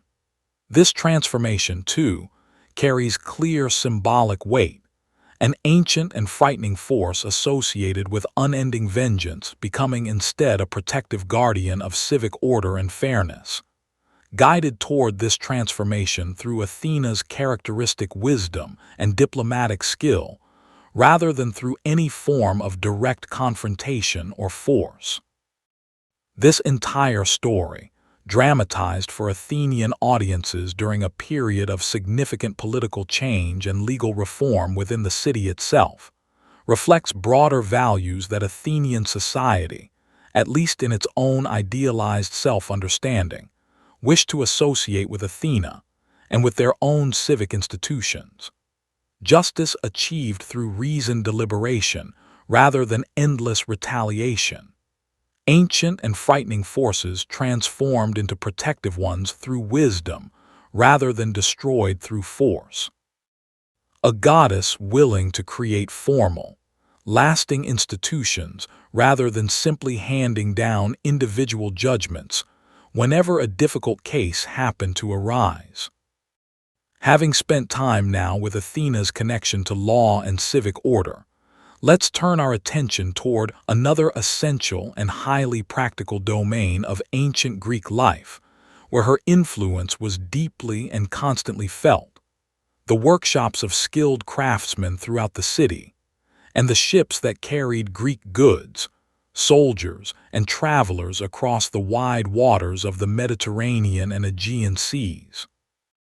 Hands that know their work walk through the streets of the Athenian Agora, the central marketplace and civic gathering space that formed the practical heart of daily commercial and social life within the city. And you would encounter workshops of every kind lining the streets and surrounding areas. Potters shaping wet clay into the graceful shapes that would soon become storage jars, wine vessels, or the elegantly painted pottery that Athens became particularly famous for producing and exporting throughout the ancient Mediterranean world. Metalworkers hammering bronze and iron into tools, weapons, and household items. Carpenters shaping wood into furniture, ship components, and building materials. Leatherworkers crafting sandals and other essential goods from prepared hides. Athena's connection to craftsmanship, which we touched on earlier regarding her role in weaving, extended considerably further into nearly every skilled trade practiced throughout the ancient Greek world. She was frequently worshipped alongside Hephaestus, the blacksmith god we have already encountered several times throughout tonight's story, in a shared religious and symbolic role as patrons of skilled craft generally. In fact, a significant temple in Athens itself, still remarkably well preserved today, and often considered one of the best preserved ancient Greek temples anywhere in the world, was dedicated jointly to Hephaestus and Athena, located near the western edge of the ancient Agora, reflecting this close symbolic pairing between the god of the forge and the goddess of skilled wisdom. This particular temple, sometimes called the Hephaestion today, overlooked the workshops and commercial activity of the Agora below it, a fitting location given its dedication to two deities so closely associated with the practical, skilled labor being carried out daily just beneath its columns. Craftsmen working in the surrounding area would likely have looked up toward this temple regularly throughout their working day, a constant visual reminder of the divine patronage under which their trades operated. Beyond pottery and metalworking, Athena held a particularly significant association with shipbuilding and seafaring more broadly, an unsurprising connection given how central maritime trade, transportation, and military power were to ancient Greek civilization generally, and to Athens specifically, given the city's eventual development of one of the most powerful naval forces in the ancient Mediterranean world. According to mythology, Athena provided direct assistance in the construction of several famous mythological ships, most notably the Argo, the vessel used by the hero Jason and his crew of adventurers, known as the Argonauts, during their legendary quest to retrieve the Golden Fleece from a distant kingdom. According to various versions of this myth, Athena assisted in the ship's construction by providing guidance to its builders or by personally contributing to specific elements of its design, and in some versions, she embedded a piece of prophetic wood taken from a sacred oak tree at the Oracle of Dodona directly into the ship's structure, allowing the vessel itself to occasionally speak with prophetic warnings or guidance during the crew's journey. A detail that beautifully combines her associations with craftsmanship, strategic guidance, and practical wisdom, all within a single mythological object. For ordinary Athenian sailors and shipbuilders, whose livelihoods depended entirely on vessels capable of surviving the often unpredictable and dangerous waters of the Mediterranean and Aegean seas. This mythological association carried genuine practical significance beyond mere symbolic decoration. A well-built ship, constructed with skill and careful attention to design, quite literally meant the difference between a safe voyage and a fatal disaster at sea, and invoking Athena's patronage over shipbuilding reflected a broader ancient Greek understanding that skilled human craft, properly executed, represented a form of practical wisdom deserving of genuine religious reverence and careful cultivation. Rather than being viewed as a purely secular or mundane activity separate from religious life. This connection between Athena and naval power took on additional historical significance during the 5th century BCE, when Athens developed into the dominant naval power throughout the Aegean region, largely through a substantial fleet of specialized warships called triremes, narrow and fast vessels powered by rows of oarsmen, which formed the backbone of Athenian military and economic power throughout this period. The construction, maintenance, and staffing of this fleet required enormous ongoing investment and considerable skilled labor throughout the city, from the carpenters and craftsmen who built and repaired the ships themselves to the thousands of Athenian citizens, often from poorer backgrounds who could not afford the equipment required for service as heavily armored infantry, who served as rowers within the fleet. Receiving pay for this military service that provided an important source of income and civic participation for a significant portion of the city's population. There is something worth reflecting on here regarding how thoroughly Athena's mythological identity connected to the practical, economic, and military realities of actual Athenian daily life. She was never simply an abstract symbol of wisdom floating somewhere above the concerns of ordinary existence. She was present in the specific hammer strokes of a metalworker shaping a tool, in the careful joints of a ship's wooden hull, in the patient, repetitive work of a weaver at her loom,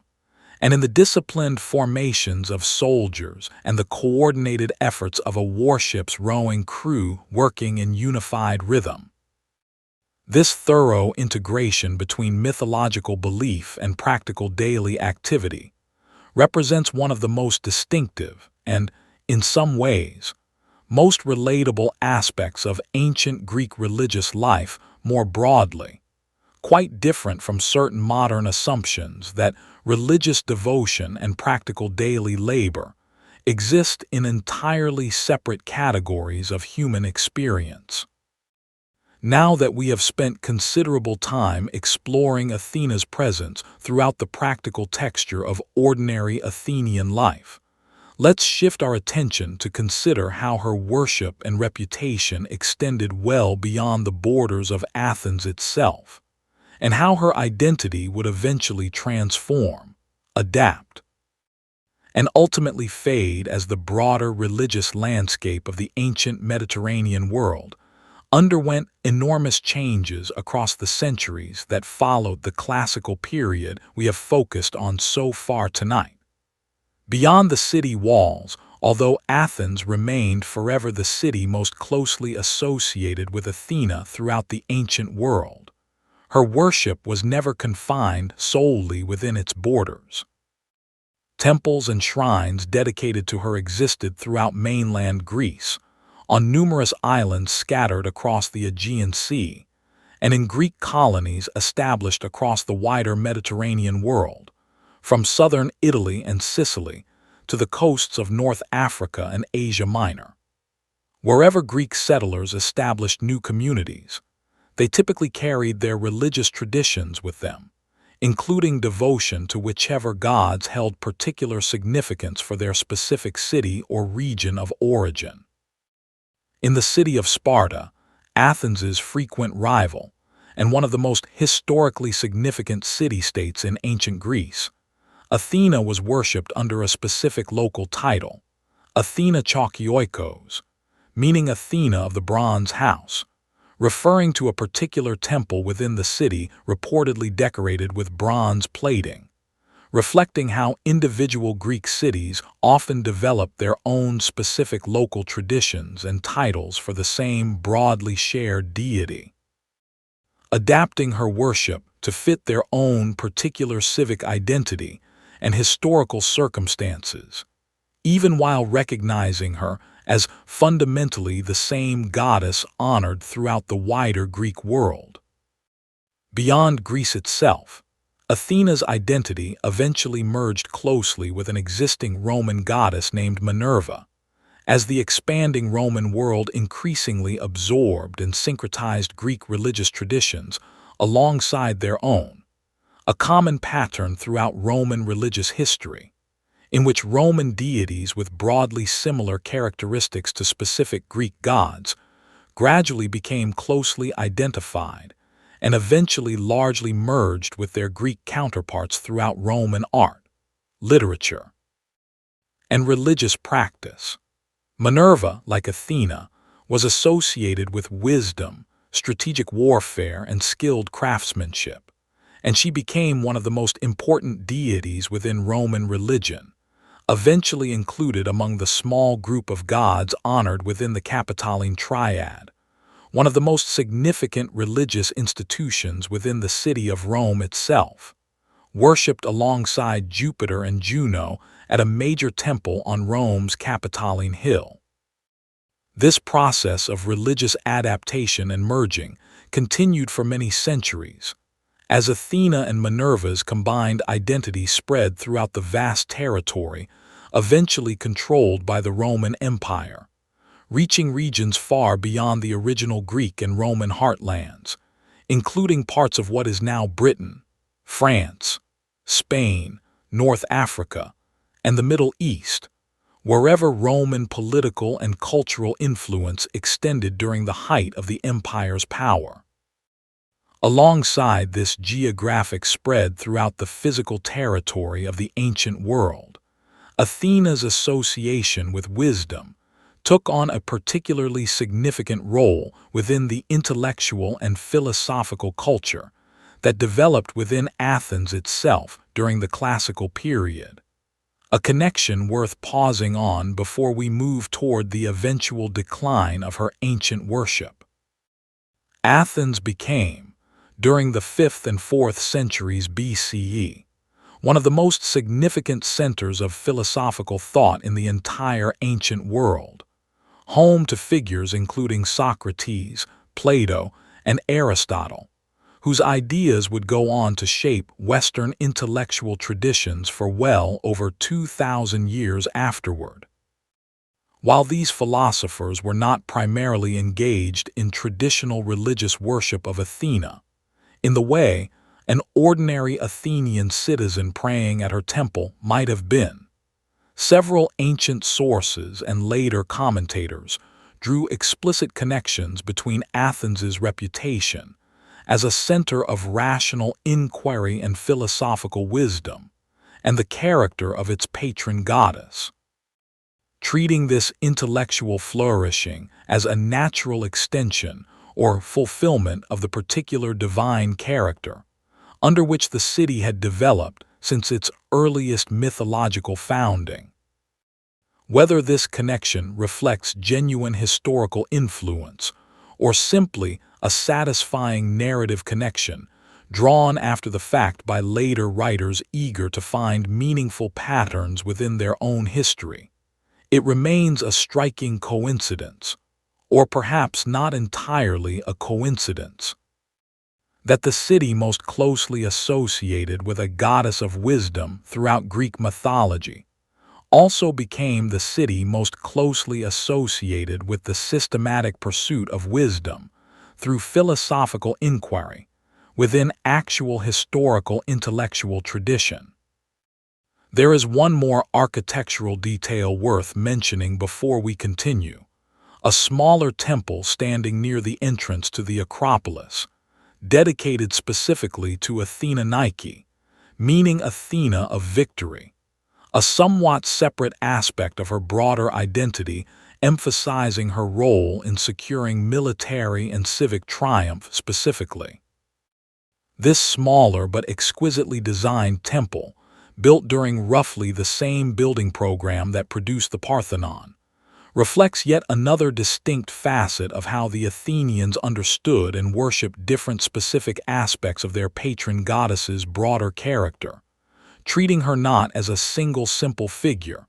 but as a complex deity whose different qualities,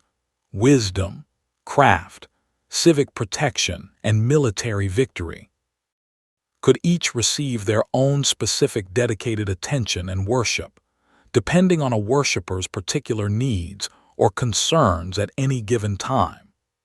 As the centuries passed following the height of classical Athenian civilization,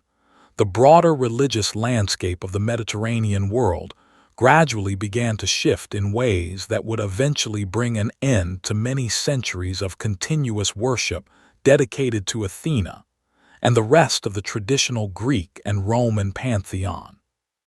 The rise of Christianity throughout the Roman Empire during the following several centuries gradually transformed the empire's official religious identity,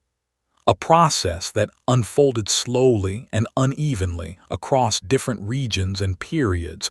rather than through any single sudden transformation, but which eventually led to formal restrictions on traditional pagan religious practices throughout the empire. The Parthenon itself provides one of the clearest physical illustrations of this gradual religious transformation. As we mentioned earlier, the building that had once housed the magnificent statue of Athena Parthenos and served as the central location for worship dedicated to her for nearly 1,000 years was eventually converted into a Christian church, likely sometime during the 5th or 6th century CE, rededicated to the Virgin Mary. Later, following the Ottoman conquest of Greece in the 15th century, it was converted once again, this time into a mosque, before eventually being damaged in the explosion we discussed earlier and gradually transformed into the historical ruin and archaeological site that visitors encounter today. This layered history, a single building serving successively as a pagan temple, a Christian church, and an Islamic mosque before finally becoming a preserved archaeological monument, reflects something worth sitting with quietly for a moment. The specific religious devotion, once directed toward Athena within these walls, eventually faded from active practice, as virtually all ancient religious traditions eventually do over sufficiently long stretches of historical time, replaced by new beliefs, new rituals, and new understandings of the sacred. Yet the physical structure itself endured,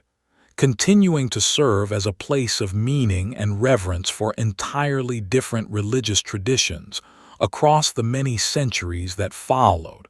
before eventually becoming meaningful again, in a different way, as a historical and cultural monument connecting the modern world back to its ancient past. Athena's active religious worship, in the sense of temples maintaining regular sacrifices and dedicated priests and priestesses conducting ongoing ritual practice, effectively ended sometime during this broader transition away from traditional Greco-Roman paganism throughout the late Roman and early Byzantine periods. And yet, in another very real sense, Athena never entirely disappeared from human memory or cultural relevance at all. To understand how she persisted, transformed, and eventually found new forms of continued life and meaning long after her temples fell silent, we need to look at the long afterlife her stories have enjoyed across the many centuries since, right up through our own present moment. A long afterlife when the last active temples honoring Athena fell silent, her stories did not vanish along with the rituals. They survived instead within something the Greeks and Romans had already treasured for centuries, even during the height of her active worship: written literature. And it was through this preserved literary tradition that Athena would eventually find her way into the imagination of people living many centuries and many thousands of miles removed from the rocky hills of ancient Attica. During the medieval period in Western Europe, direct knowledge of Greek mythology became considerably less widespread than it had been throughout the Roman world, though it never entirely disappeared, preserved partly through Latin literary sources that continued to circulate among educated scholars and clergy, and partly through the continued transmission of classical texts within the Byzantine Empire and throughout the Islamic world, where scholars maintained and often expanded upon ancient Greek philosophical and literary traditions during centuries when interest in such material had considerably diminished elsewhere. The period we now call the Renaissance, beginning roughly in the 14th century and flourishing across the following 2 centuries throughout Italy and eventually the rest of Western Europe, brought a renewed and enthusiastic interest in classical antiquity generally, including a considerable revival of interest in Greek and Roman mythology among artists, writers, and scholars. Athena, along with the rest of the Olympian pantheon, became a popular subject once again within Renaissance painting and sculpture, though now understood primarily as a rich source of artistic and literary inspiration, rather than as an object of genuine religious devotion, since by this period Christianity had long since become the dominant religious framework throughout Western Europe. Artists during this period and the centuries that followed frequently depicted Athena, often using her Roman name Minerva, as a personification of wisdom, reason, and, increasingly during the later Enlightenment period of the 17th and 18th centuries, as a broader symbol connected to knowledge, learning, and rational governance. This particular symbolic association proved remarkably durable and continues, in various forms, right up through the present day. Consider, for instance, how many universities and educational institutions throughout the world have chosen imagery connected to Athena or her owl as part of their official symbols and seals, drawing on her ancient association with wisdom and learning to represent their own educational missions. Consider as well how the German philosopher Georg Wilhelm Friedrich Hegel, writing during the early 19th century,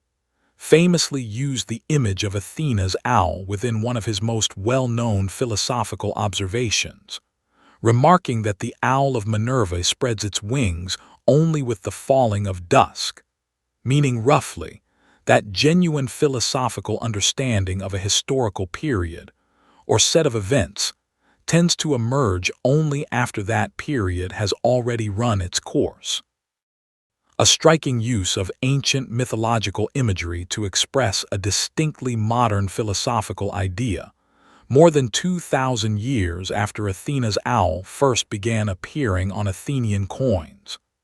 Athena's imagery also found its way into a considerable amount of political and civic symbolism across various nations throughout the following centuries, often connected to ideals of wisdom, liberty, and just governance. The official seal of the state of California, adopted during the 19th century, prominently features a depiction of Athena, drawing on her ancient association with wisdom and strategic strength, though notably choosing to depict her fully formed rather than as an infant, a detail the seal's original designers apparently included quite deliberately. Reflecting a design choice meant to symbolize California's own unusual and rapid emergence directly into full statehood, without passing through the kind of lengthy territorial period experienced by most other American states. A rather clever adaptation of an ancient mythological detail, Athena's fully formed birth from Zeus's head, applied to a distinctly modern political circumstance more than 2,000 years removed from her original mythological origins. Beyond these formal civic and academic contexts, Athena has continued to appear regularly throughout more popular and widely accessible forms of storytelling and entertainment across the past century. From illustrated retellings of Greek mythology intended for younger readers, to major film adaptations of Greek myths, to popular literary series that have introduced her story to entirely new generations of young readers who might otherwise have had little direct exposure to ancient Greek mythology at all.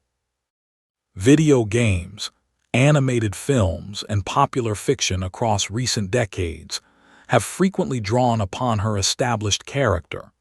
typically depicting her consistent with her ancient mythological reputation as a figure of calm strategic intelligence, careful judgment, and protective strength, suggesting that these particular qualities continue to resonate strongly with audiences even in an era separated from ancient Athens by well over 2,000 years of considerable historical, technological, and cultural change. There is something genuinely remarkable when you step back and consider it quietly, about a set of stories originally told around fires and later performed by traveling poets in a small hillside city in the eastern Mediterranean, managing to survive, adapt, and remain culturally relevant across such an enormous stretch of historical time, through the rise and fall of the Roman Empire, through the medieval period, through the Renaissance, through the Enlightenment, and into our own present digital age.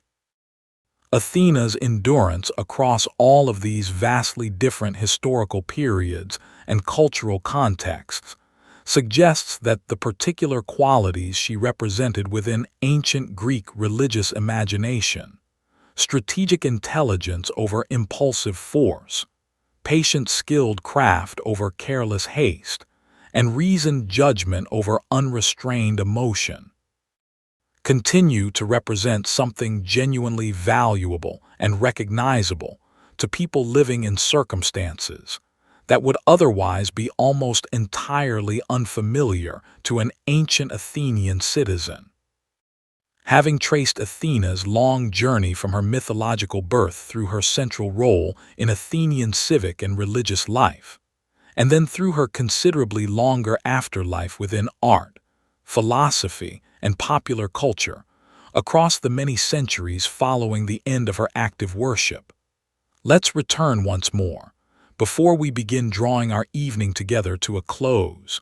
to the quiet, ordinary rhythms of daily life within the ancient city that loved her most, and walk through a single, unremarkable day as it might have unfolded for an ordinary Athenian family, gathering together many of the small details we have touched upon throughout our journey tonight into a single, connected scene. An ordinary day, let's go inside one final scene together. A composite drawn from what historians and archaeologists have carefully pieced together regarding daily Athenian life during the classical period, rather than a single documented event, but grounded throughout in genuine historical evidence about how people actually lived. The day begins before sunrise, in the quiet darkness of a modest Athenian home built from mud brick walls set upon a low stone foundation, its rooms arranged around a small central courtyard open to the sky above. A common architectural pattern throughout the ancient Mediterranean world that allowed light and air into the home's interior rooms while maintaining privacy from the narrow street outside. A woman rises first, as was typical within most households,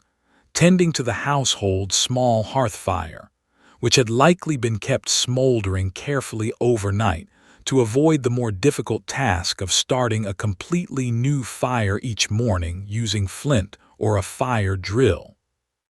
The smell of wood smoke begins to fill the courtyard as the fire is coaxed back to a proper flame, and soon the family gathers for a simple morning meal,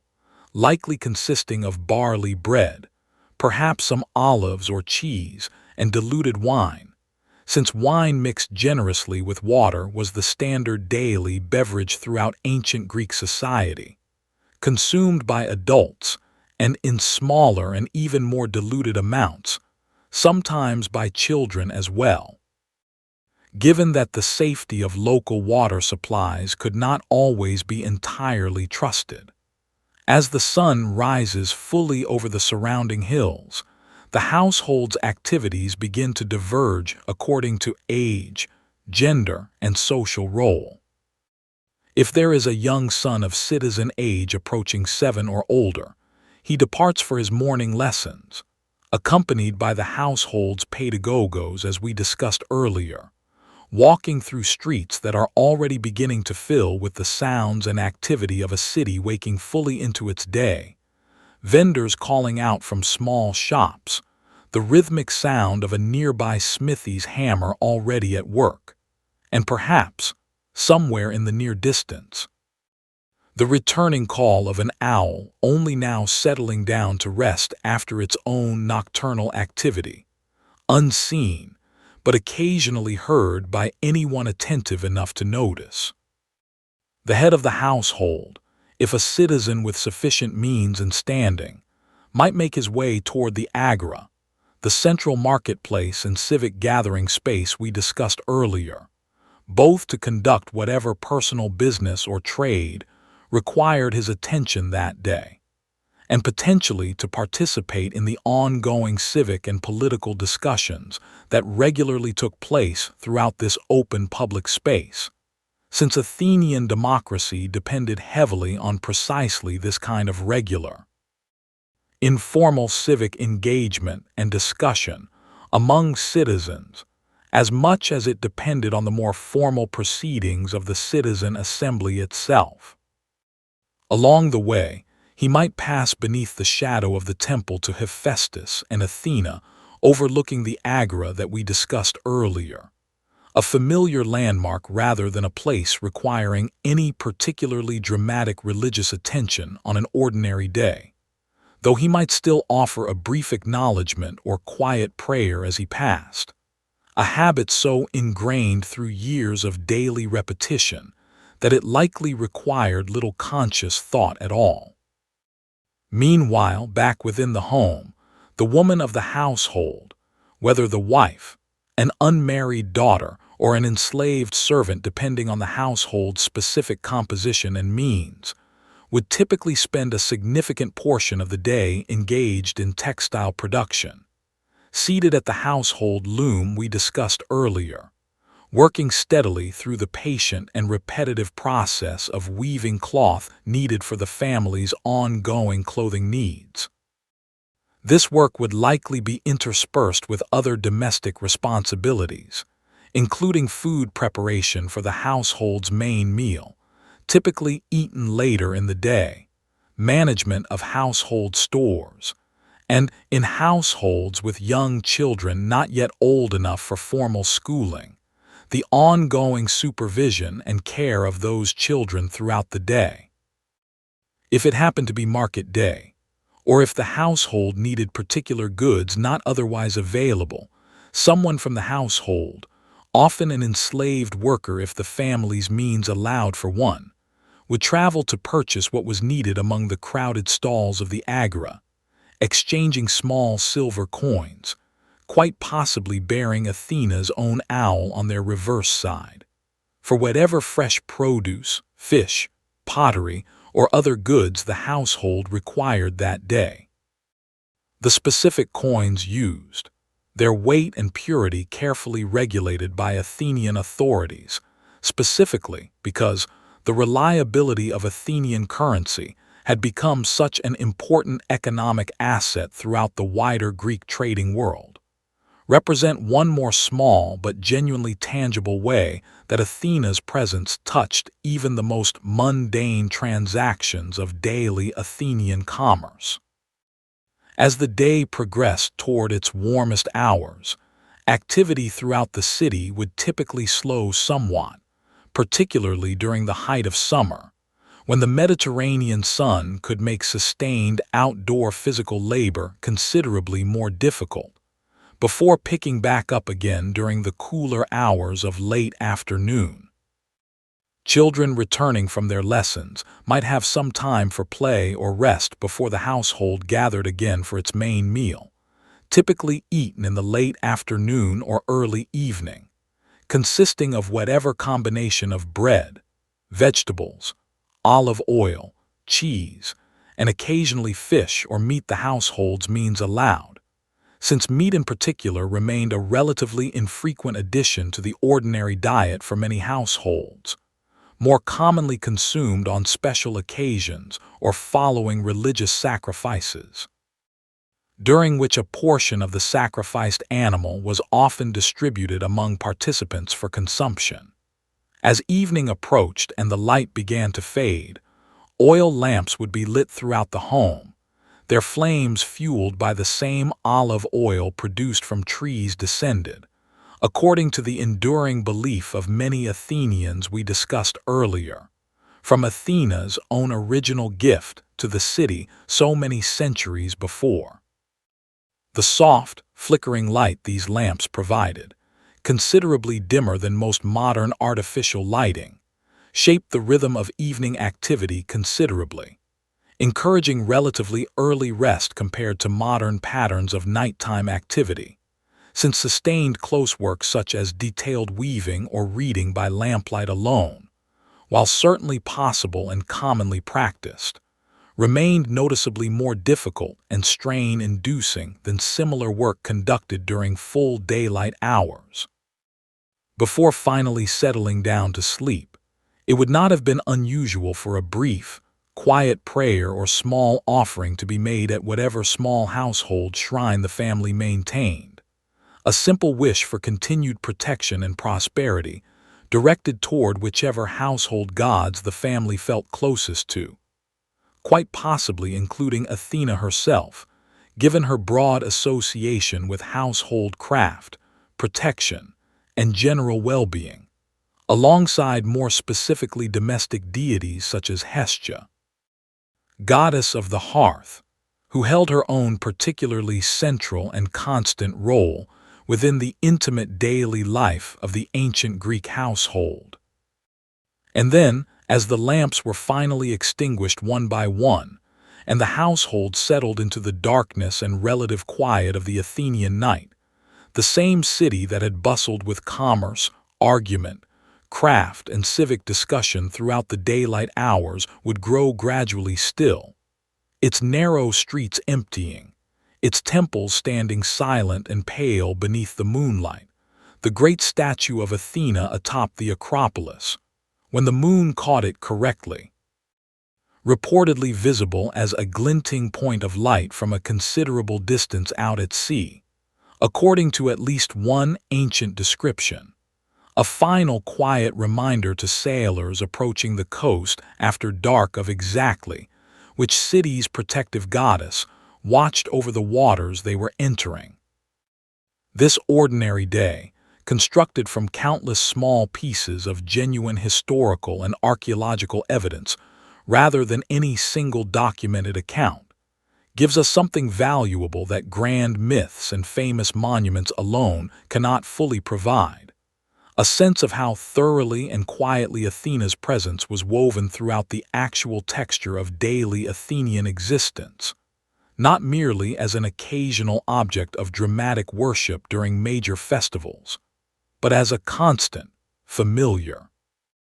almost unremarkable presence accompanying families through each ordinary hour of each ordinary day, for century after century, until the world around that ancient city eventually and gradually changed beyond all recognition. What remained by the time we reached the later centuries of the Roman Empire, the classical Athens that had built the Parthenon, developed early democratic institutions, and nurtured some of history's most influential philosophers, had already changed considerably from its 5th century height. Though the city continued to exist and maintain considerable cultural and intellectual significance for many centuries afterward, particularly as a center of philosophical education that continued attracting students from across the Roman world well into the Roman imperial period. The gradual decline of Athens's political independence had actually begun considerably earlier than the religious transformations we discussed previously, following a long and difficult conflict with Sparta known as the Peloponnesian War, fought throughout much of the final decades of the 5th century BCE, a conflict that ultimately ended in Athenian defeat and marked the beginning of a gradual decline in the city's political power and independence, even as its cultural and intellectual influence continued for considerably longer. Athens would later fall under the control of the expanding Macedonian kingdom under Philip II, and subsequently his son, Alexander the Great, during the 4th century BCE, and eventually came under Roman control following the Roman conquest of Greece during the 2nd century BCE, though it retained a degree of local autonomy and considerable cultural prestige throughout much of this later period, even as genuine political independence became a thing of the past. Throughout these many centuries of shifting political fortune, worship of Athena continued relatively consistently, adapting somewhat to reflect the changing circumstances of the city itself, but remaining a central feature of Athenian civic and religious identity for a remarkably long span of time. Likely well over 1,000 years from the earliest evidence of her worship through to the eventual transformation of her temples during the early centuries of Christian dominance throughout the Roman world that we discussed earlier. What eventually remained, once active worship finally ceased, took several distinct forms that continue to shape our understanding and appreciation of Athena today. There is the physical remains, the Parthenon and the other structures atop the Acropolis, damaged and altered considerably across the centuries, but still standing as one of the most visited and carefully studied archaeological sites anywhere in the world, drawing millions of visitors each year who climb the same rocky hill where the mythological contest between Athena and Poseidon was said to have taken place so many thousands of years earlier. There is the considerable body of ancient literature that preserved her myths, from Homer's epic poems to the tragic plays of Aeschylus and other Athenian playwrights, to the later writings of Roman poets like Ovid, all of which survived, sometimes through remarkably fragile and uncertain chains of manuscript transmission across many centuries, to eventually reach modern readers and scholars, allowing us tonight to trace her story with considerably more detail and confidence than we might otherwise be able to muster for many other ancient religious traditions, whose stories were less thoroughly recorded in lasting written form. And there is the archaeological evidence beyond the grand monuments alone, the countless small objects, pottery fragments bearing her image, coins stamped with her owl, small votive offerings left at her shrines by ordinary worshippers whose individual names and specific circumstances have long since been forgotten,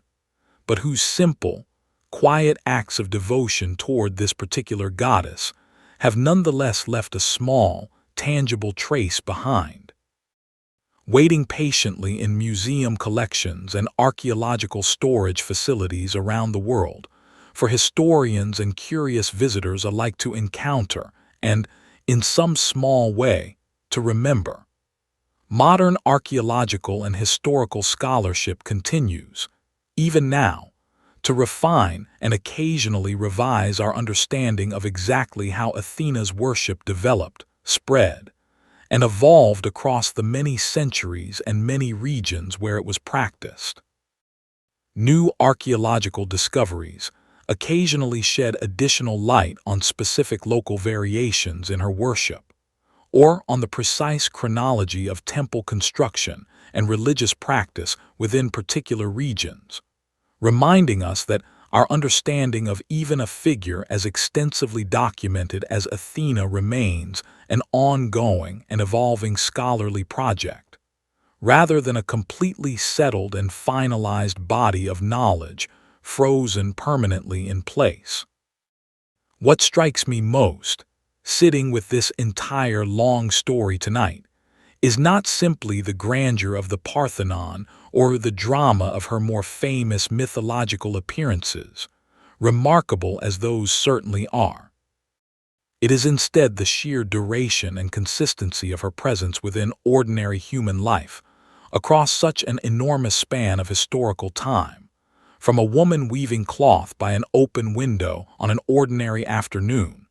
to a scholar centuries later carefully copying ancient Greek philosophical texts within a Byzantine monastery,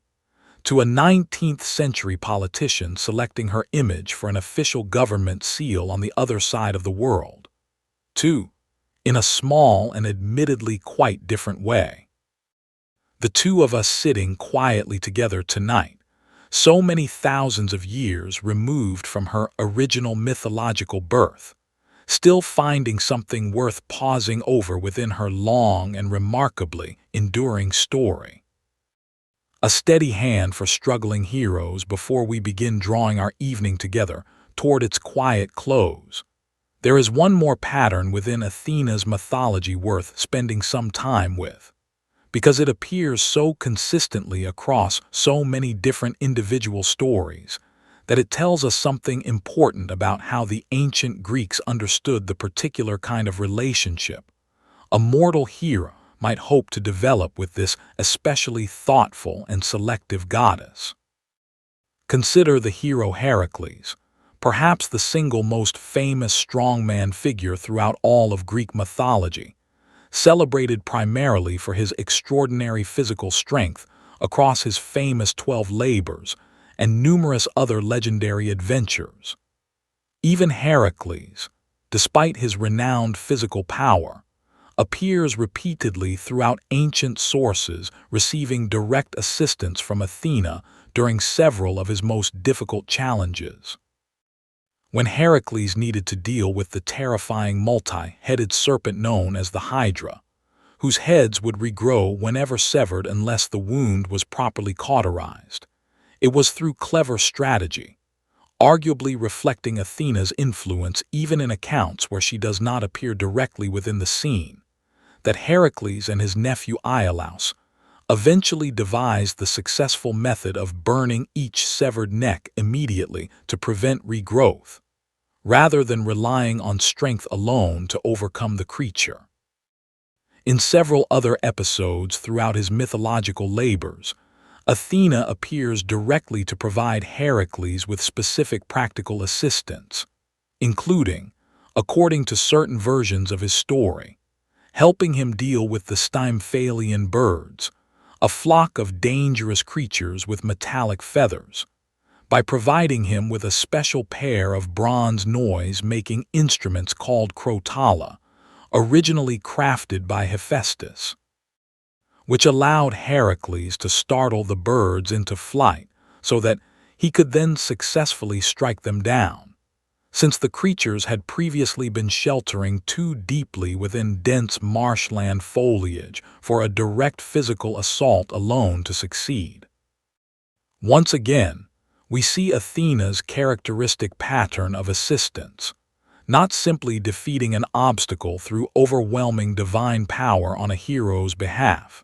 but providing the specific clever tool or strategic insight needed for a fundamentally capable hero to succeed through his own combined strength and cleverness. Consider also the hero Bellerophon, tasked with the dangerous mission of capturing and taming the magnificent winged horse Pegasus, the very creature born, as we discussed earlier, from Medusa's severed neck. According to the myth, Bellerophon struggled considerably with this task until Athena appeared to him in a dream,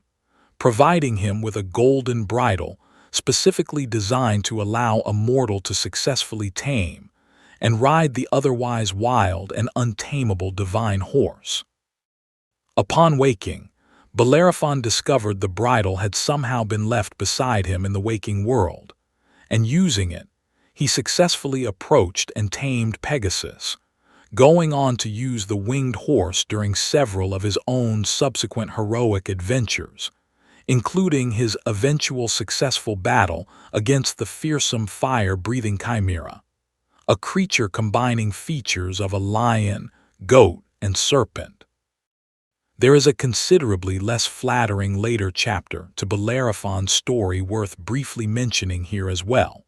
since it offers an important reminder about a recurring theme we touched on earlier regarding Arachne. According to the myth's continuation, Bellerophon eventually grew arrogant following his considerable successes, attempting to fly Pegasus all the way up to Mount Olympus itself, believing his accomplishments had earned him a place among the gods themselves. Zeus, unwilling to tolerate this presumptuous overreach, sent a small insect to sting Pegasus, causing the horse to buck violently and throw Bellerophon back down to earth, where he survived the fall but was left permanently injured and disgraced, spending the remainder of his life as a lonely and embittered wanderer, avoided by other mortals who had heard of his fall from divine favor. Athena's earlier gift of the golden bridle had helped Bellerophon achieve legitimate heroic success within the proper bounds of mortal achievement, but it offered no protection once his ambition exceeded those bounds entirely, reinforcing once again this consistent Greek moral lesson regarding the dangers of hubris that we have now encountered multiple times throughout tonight's journey. We find this same pattern of selective, purposeful assistance appearing yet again during the events of the Trojan War itself, beyond her broader support for the Greek forces generally that we discussed earlier. In one particularly memorable episode from the Iliad, Athena provides direct assistance to the Greek warrior Diomedes during a period of intense fighting, temporarily granting him enhanced strength, and even the remarkable ability to distinguish between mortal combatants and gods disguised or present upon the battlefield, specifically warning him to avoid engaging directly with any god except Aphrodite, whom Diomedes does eventually wound during the ensuing battle. An event that causes considerable divine consternation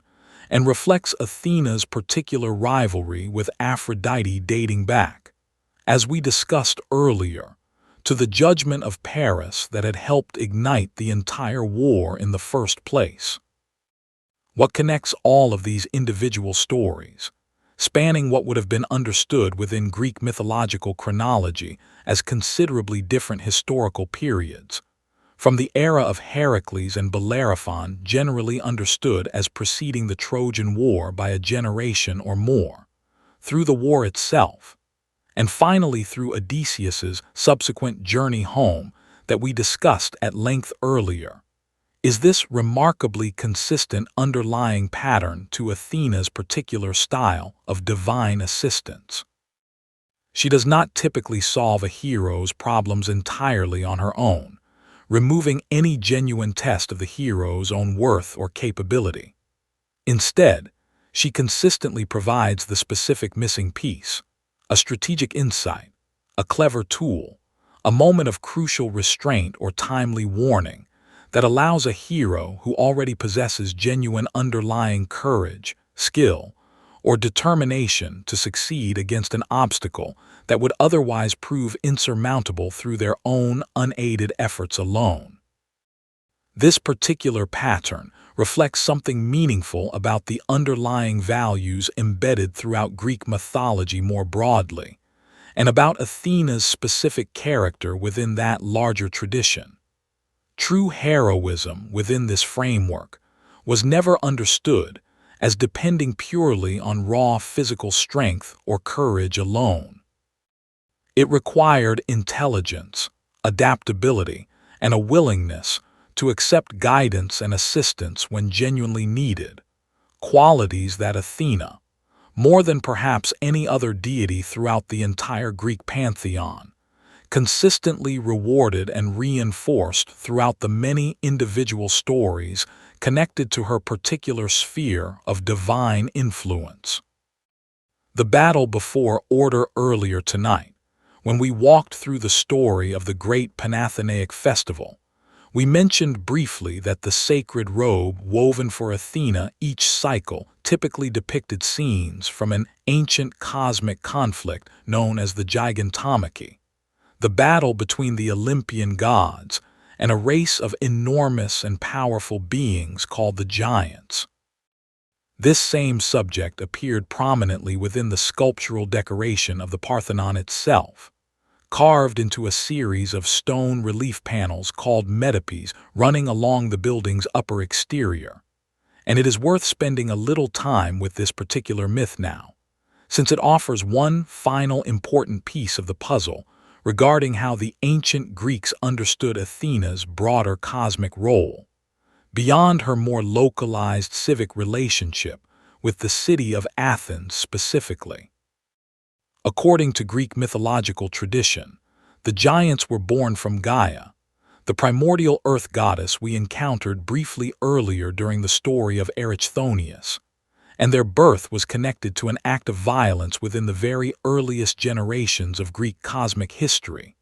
when the sky god Uranus was overthrown by his own son Cronus, whose blood, spilling upon the earth as he committed this act, gave rise to several distinct groups of powerful beings, including the giants themselves. Generations later, following the eventual rise of Zeus and the Olympian gods to their own position of cosmic authority, after overthrowing Cronus and the other titans in an earlier conflict known as the Titanomachy, the giants rose up in their own massive rebellion against Olympian rule, seeking to overthrow this new divine order much as the Olympians themselves had once overthrown the order that preceded them. This conflict, the Gigantomachy, represented one of the most significant and dangerous threats the Olympian gods faced throughout the entirety of Greek mythological history, a conflict so serious that, according to certain versions of the myth, the gods required assistance from a mortal hero, ultimately Heracles, in order to secure their final and lasting victory. Since a prophecy apparently held that the giants could not be permanently defeated without mortal involvement alongside the divine forces, Athena played a particularly significant and celebrated role throughout this cosmic battle, according to most ancient sources. She is frequently credited with personally defeating one of the most formidable giants, sometimes named as Enceladus or, in certain accounts, Pallas, whose name interestingly echoes one of Athena's own frequently used epithets, Pallas Athena, a title whose precise original meaning remains somewhat debated among modern scholars, but which appears constantly throughout ancient literature and inscriptions referring to her. According to one particularly vivid version of this myth, Athena defeated this giant and then used his flayed skin as a protective covering, an origin story for her Aegis that exists alongside, and sometimes in tension with, the Medusa-related origin story we discussed earlier. Another good example of how ancient Greek mythology frequently maintained multiple, sometimes contradictory explanations for the same mythological object or event, without any particular concern for resolving these inconsistencies into a single official version. Why would this particular cosmic battle, fought among gods and giants rather than involving mortal heroes or the city of Athens directly, hold such prominent and consistent visual representation throughout Athena's most important religious contexts, including both the great sacred robe woven for her annually and the sculptural decoration of her most magnificent temple? The answer likely connects to the broader symbolic meaning this myth carried throughout ancient Greek culture generally, representing the triumph of civilized divine order over chaotic, destructive rebellion, a theme that resonated powerfully with the Athenians' own understanding of their city's role within the broader Greek world, particularly following their significant contributions to defeating the Persian invasion we discussed earlier. An event many ancient Athenians explicitly and directly compared to this same mythological pattern of ordered civilization, triumphing over a chaotic and overwhelming external threat. In this sense, Athena's celebrated role within the Gigantomachy connected directly and meaningfully to her broader mythological identity that we have traced throughout this entire evening's journey together. She consistently represents, across every different context we have examined tonight, the triumph of intelligence, strategy, and properly ordered strength over chaos, impulsiveness, and destructive excess, whether that particular conflict takes the form of a cosmic battle between gods and giants, a 10-year siege eventually resolved through clever strategy rather than continued brute force, a dangerous monster's power repurposed into a symbol of protective order, or simply the patient, disciplined work of a weaver at her loom, producing something useful and lasting through careful, sustained effort rather than through any single dramatic or impulsive action. This consistent thematic thread running throughout so many seemingly disconnected individual stories helps explain why Athena remained such a genuinely coherent and meaningful figure throughout Greek religious imagination, despite the considerable surface-level variety and occasional apparent contradiction found among her many individual myths. Beneath the specific details of any particular story, whether involving a wooden horse outside Troy's walls, a golden bridle for a winged horse, a bronze shield used as a mirror, or a small olive tree planted upon a rocky hillside, the same underlying values consistently emerge: patience, cleverness, careful judgment, and the belief that true strength ultimately requires the guidance of genuine wisdom in order to produce anything lasting or worthwhile. Keepers of the temple throughout everything we have discussed tonight regarding myths, monuments, and daily domestic life, we have not yet spent much time with the people whose entire lives were formally dedicated to Athena's ongoing worship, the priestesses who served within her temples and oversaw the practical religious rituals that kept her cult active and meaningful for ordinary Athenians across so many generations. The most prominent of these figures was the priestess of Athenopolias, a position of considerable social importance within Athenian religious life, traditionally held by a woman drawn from a specific noble Athenian family line, the Adiabautadai, who claimed descent from a legendary early figure connected to Athenian mythological history. Unlike many other significant religious and civic roles throughout ancient Athens, which were reserved exclusively for male citizens, this particular priesthood offered one of the relatively few avenues through which an Athenian woman could hold a position of genuine public religious authority and civic visibility, presiding over important rituals, receiving offerings on the goddess's behalf, and maintaining the ongoing care of the ancient wooden statue we discussed earlier. the one believed by many Athenians to have fallen directly from the heavens. We actually know the name of one such priestess with unusual historical clarity, a woman named Lysimash, who reportedly held this position for an extraordinarily long tenure of roughly 64 years during the 5th and early 4th centuries BCE, spanning a period that included the devastating Peloponnesian War we mentioned earlier. Some historians have suggested, based on similarities in name and rough chronological alignment, that Lysimash may have served as an inspiration for the strong-willed female lead character in Aristophanes' famous comedic play Lysistrata, in which the women of Athens and Sparta conspire to withhold intimate relations from their husbands until the men agree to end their ongoing war, though this particular connection remains a matter of scholarly speculation rather than settled historical fact. The daily and ceremonial responsibilities of Athena's priestesses included overseeing the preparation and presentation of animal sacrifices, a central and unavoidable component of ancient Greek religious practice generally, quite different from how many modern audiences might instinctively imagine peaceful ancient worship unfolding. A typical sacrifice, offered to Athena as to most Greek deities,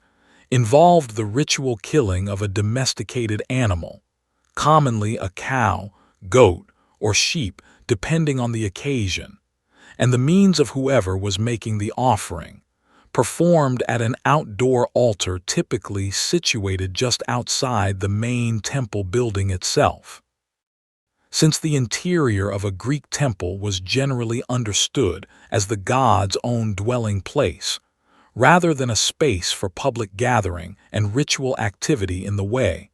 a modern religious building might function. Following the sacrifice, specific portions of the animal, typically the bones wrapped in fat along with certain organs, were burned upon the altar as the god's own designated share, with the smoke rising upward understood as carrying the offering toward the divine recipient, while the majority of the meat was then prepared and distributed among the human participants present, transforming what began as a solemn religious ritual into what frequently became,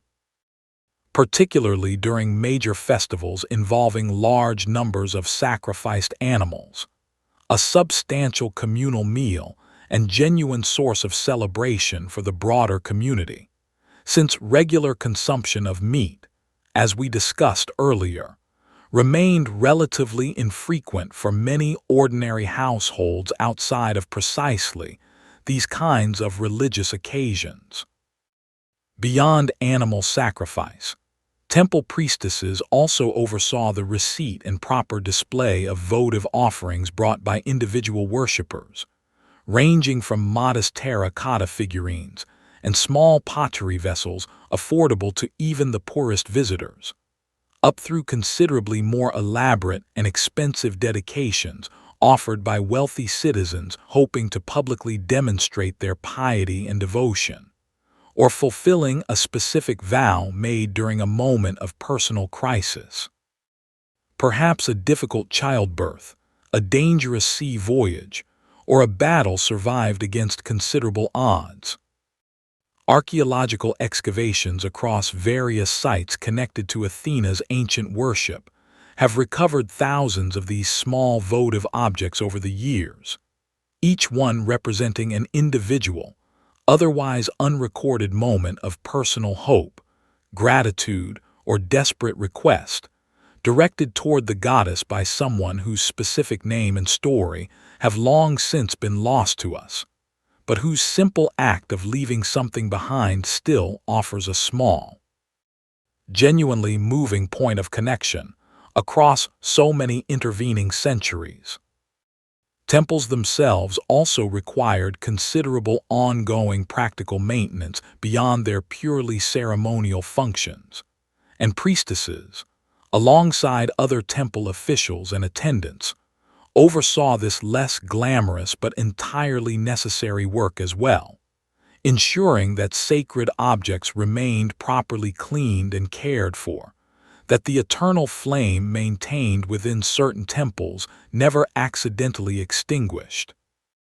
and that the physical structure itself received whatever repairs became necessary across years of continuous use and exposure to the elements. This blend of solemn ceremonial authority and genuinely practical, hands-on responsibility reflects, in its own quiet way, something entirely consistent with everything else we have learned about Athena throughout this evening, a goddess whose worship, much like her own character, never separated lofty spiritual meaning from careful, patient, practical attention to detail. A city emptied and returned earlier tonight. When we discussed the construction of the Parthenon, we mentioned briefly that Athens had been evacuated and largely destroyed by invading Persian forces in 480 BCE, before the city's eventual recovery and subsequent golden age of building and cultural achievement. This event deserves a little more of our attention now,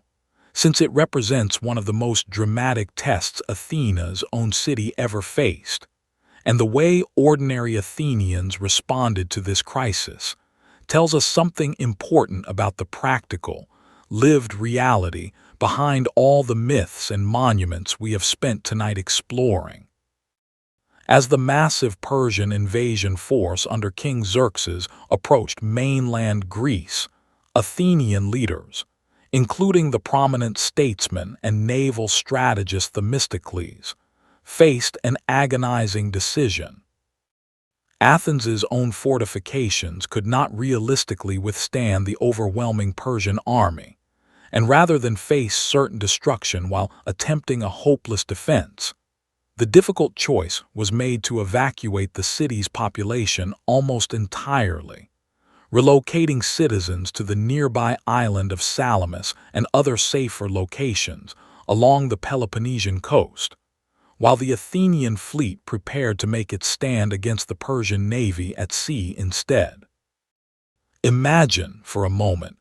what this evacuation would have actually felt like for an ordinary Athenian family, the kind of family we spent time with earlier tonight during our walk through an ordinary day. Gathering whatever possessions could be carried, entrusting the rest to whatever fate awaited the city in their absence, and boarding crowded ships bound for uncertain safety, all while knowing that the temples atop the Acropolis,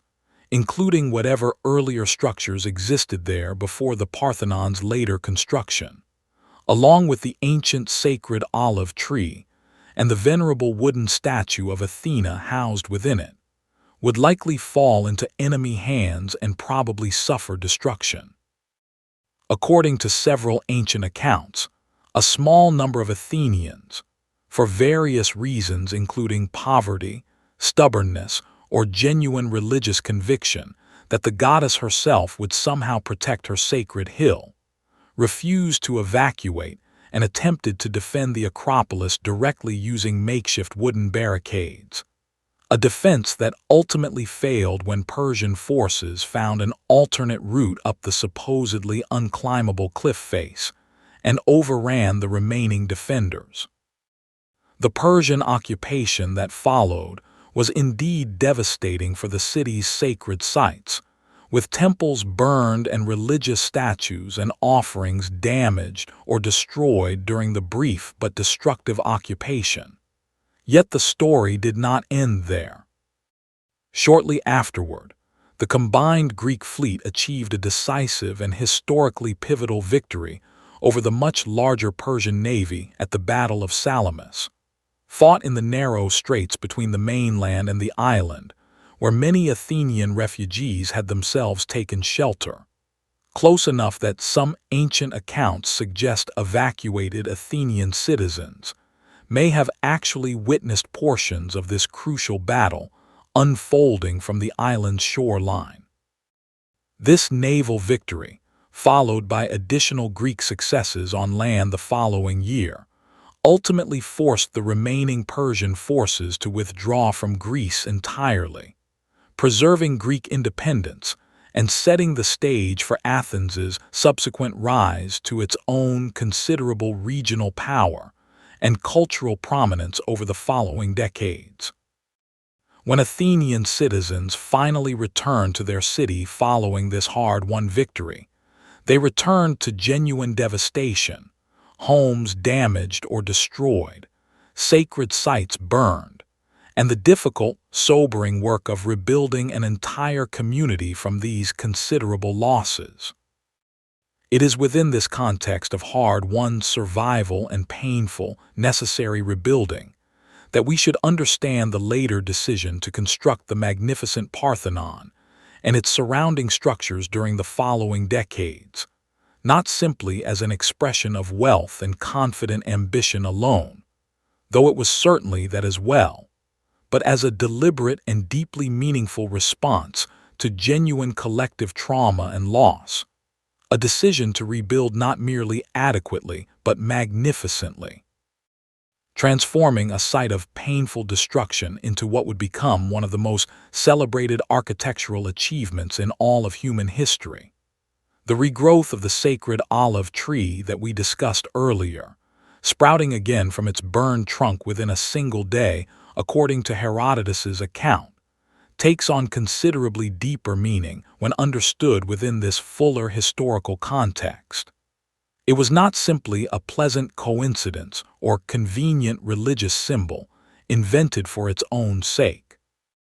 It represented, for a population that had genuinely suffered the loss of their homes, their sacred sites, and considerable uncertainty about their city's very survival, a tangible and deeply reassuring sign that their goddess,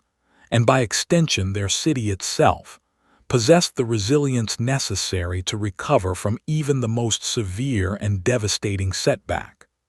The fire grows low. We have traveled a long way together tonight. We began inside the throbbing, aching head of Zeus, watched Athena spring forth already armored and already shouting,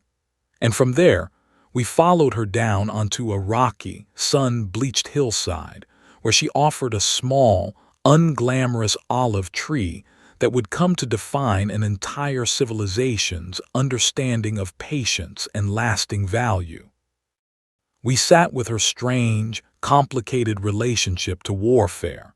understanding at last why the Greeks so clearly distinguished her calculated strength from the senseless chaos represented by Ares. We watched her hand a polished shield to a frightened young man named Perseus, transforming a monster's terrible power into a permanent symbol of protection. We stood on the shores outside Troy, and then climbed aboard a small, weathered ship making its slow and difficult way home across 10 additional years of hardship, watching Athena appear again and again, disguised, patient, and unwavering in her support for a hero whose cleverness mirrored her own. We stepped inside ordinary homes and watched women working steadily at their looms, understanding for the first time perhaps just how deeply Athena's presence was woven into the most repetitive and unglamorous corners of daily survival. We climbed the winding path up to the Acropolis and stood, at least in our imagination, before an enormous golden and ivory statue that no longer exists anywhere except within the careful reconstructions of historians and artists working from centuries-old written descriptions. We sat quietly in an ancient Athenian courtroom and watched an old and terrifying tradition of endless family vengeance finally give way, through Athena's own careful intervention, to something resembling structured legal process instead. We walked among the potters and shipbuilders and rowers whose steady, skilled hands quite literally built and sustained an entire civilization, and we recognized her patronage present even within these most practical and unglamorous of trades. And we watched, finally, as her temples eventually fell silent, Her active worship faded gradually into history, and her stories nonetheless persisted, carried forward across centuries of copied manuscripts, revived during the Renaissance, invoked by philosophers and politicians and novelists across the centuries that followed, right up through the present moment,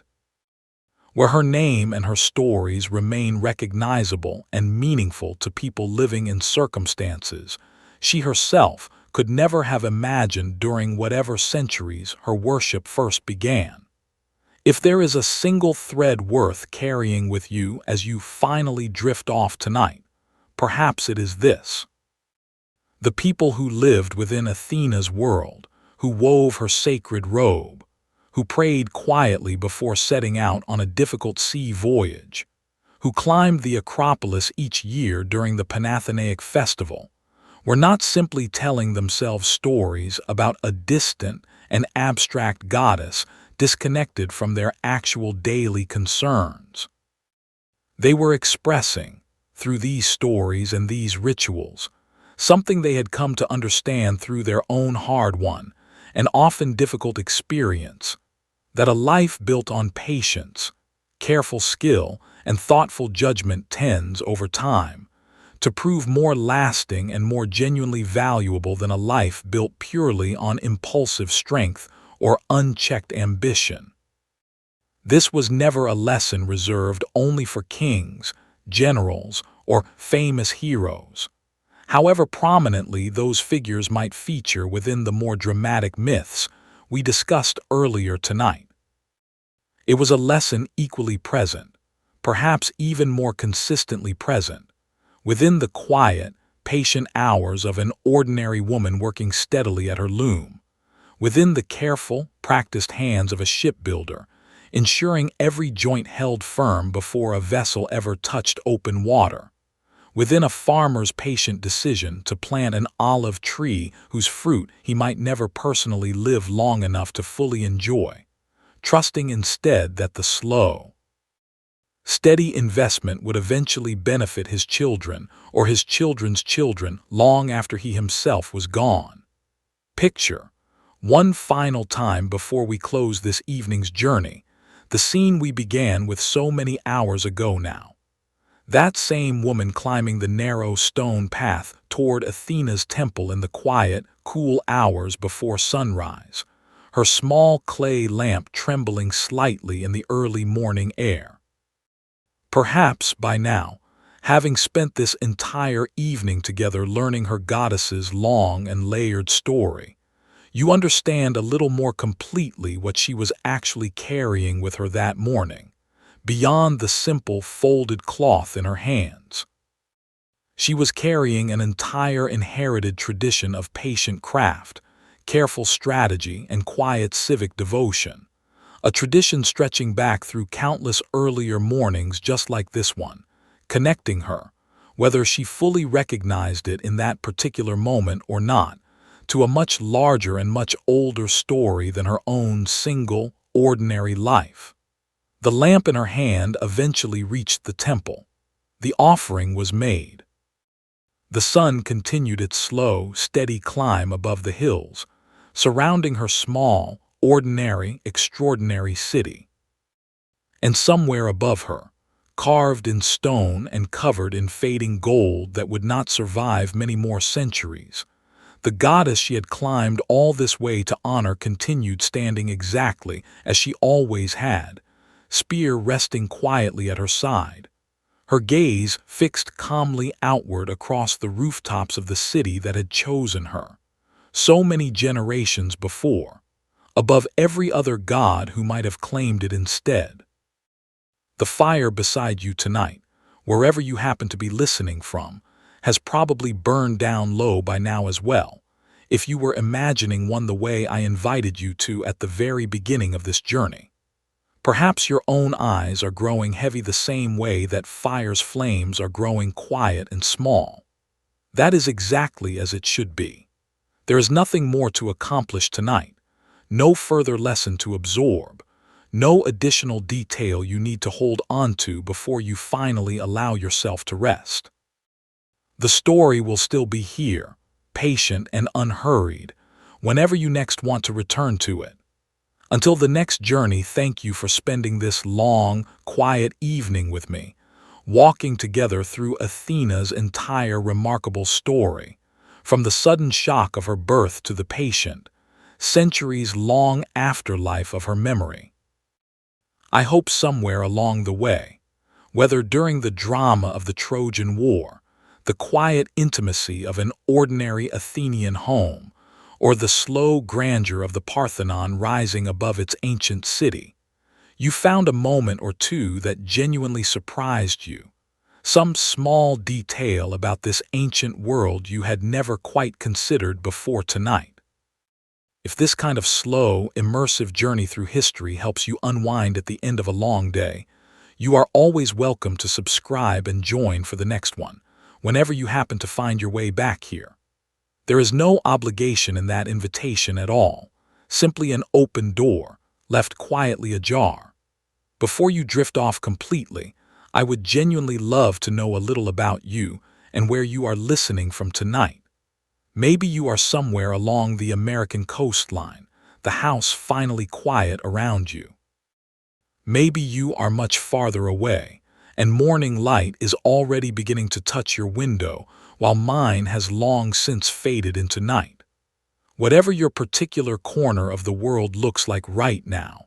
and whatever time your clock happens to display, leave it in a comment if you feel like it. And if you have your own favorite piece of Athena's story, something we touched on tonight or perhaps something we did not have time to cover, I would love to hear your thoughts on that as well, whenever you happen to wake and check. And if you are still awake right now, still listening, not quite ready yet to let your mind go fully quiet, there is another slow journey into the past waiting for you, whenever you are ready to begin it. Rest well, wherever you are tonight. I will be right here, the next time you need somewhere quiet to return to.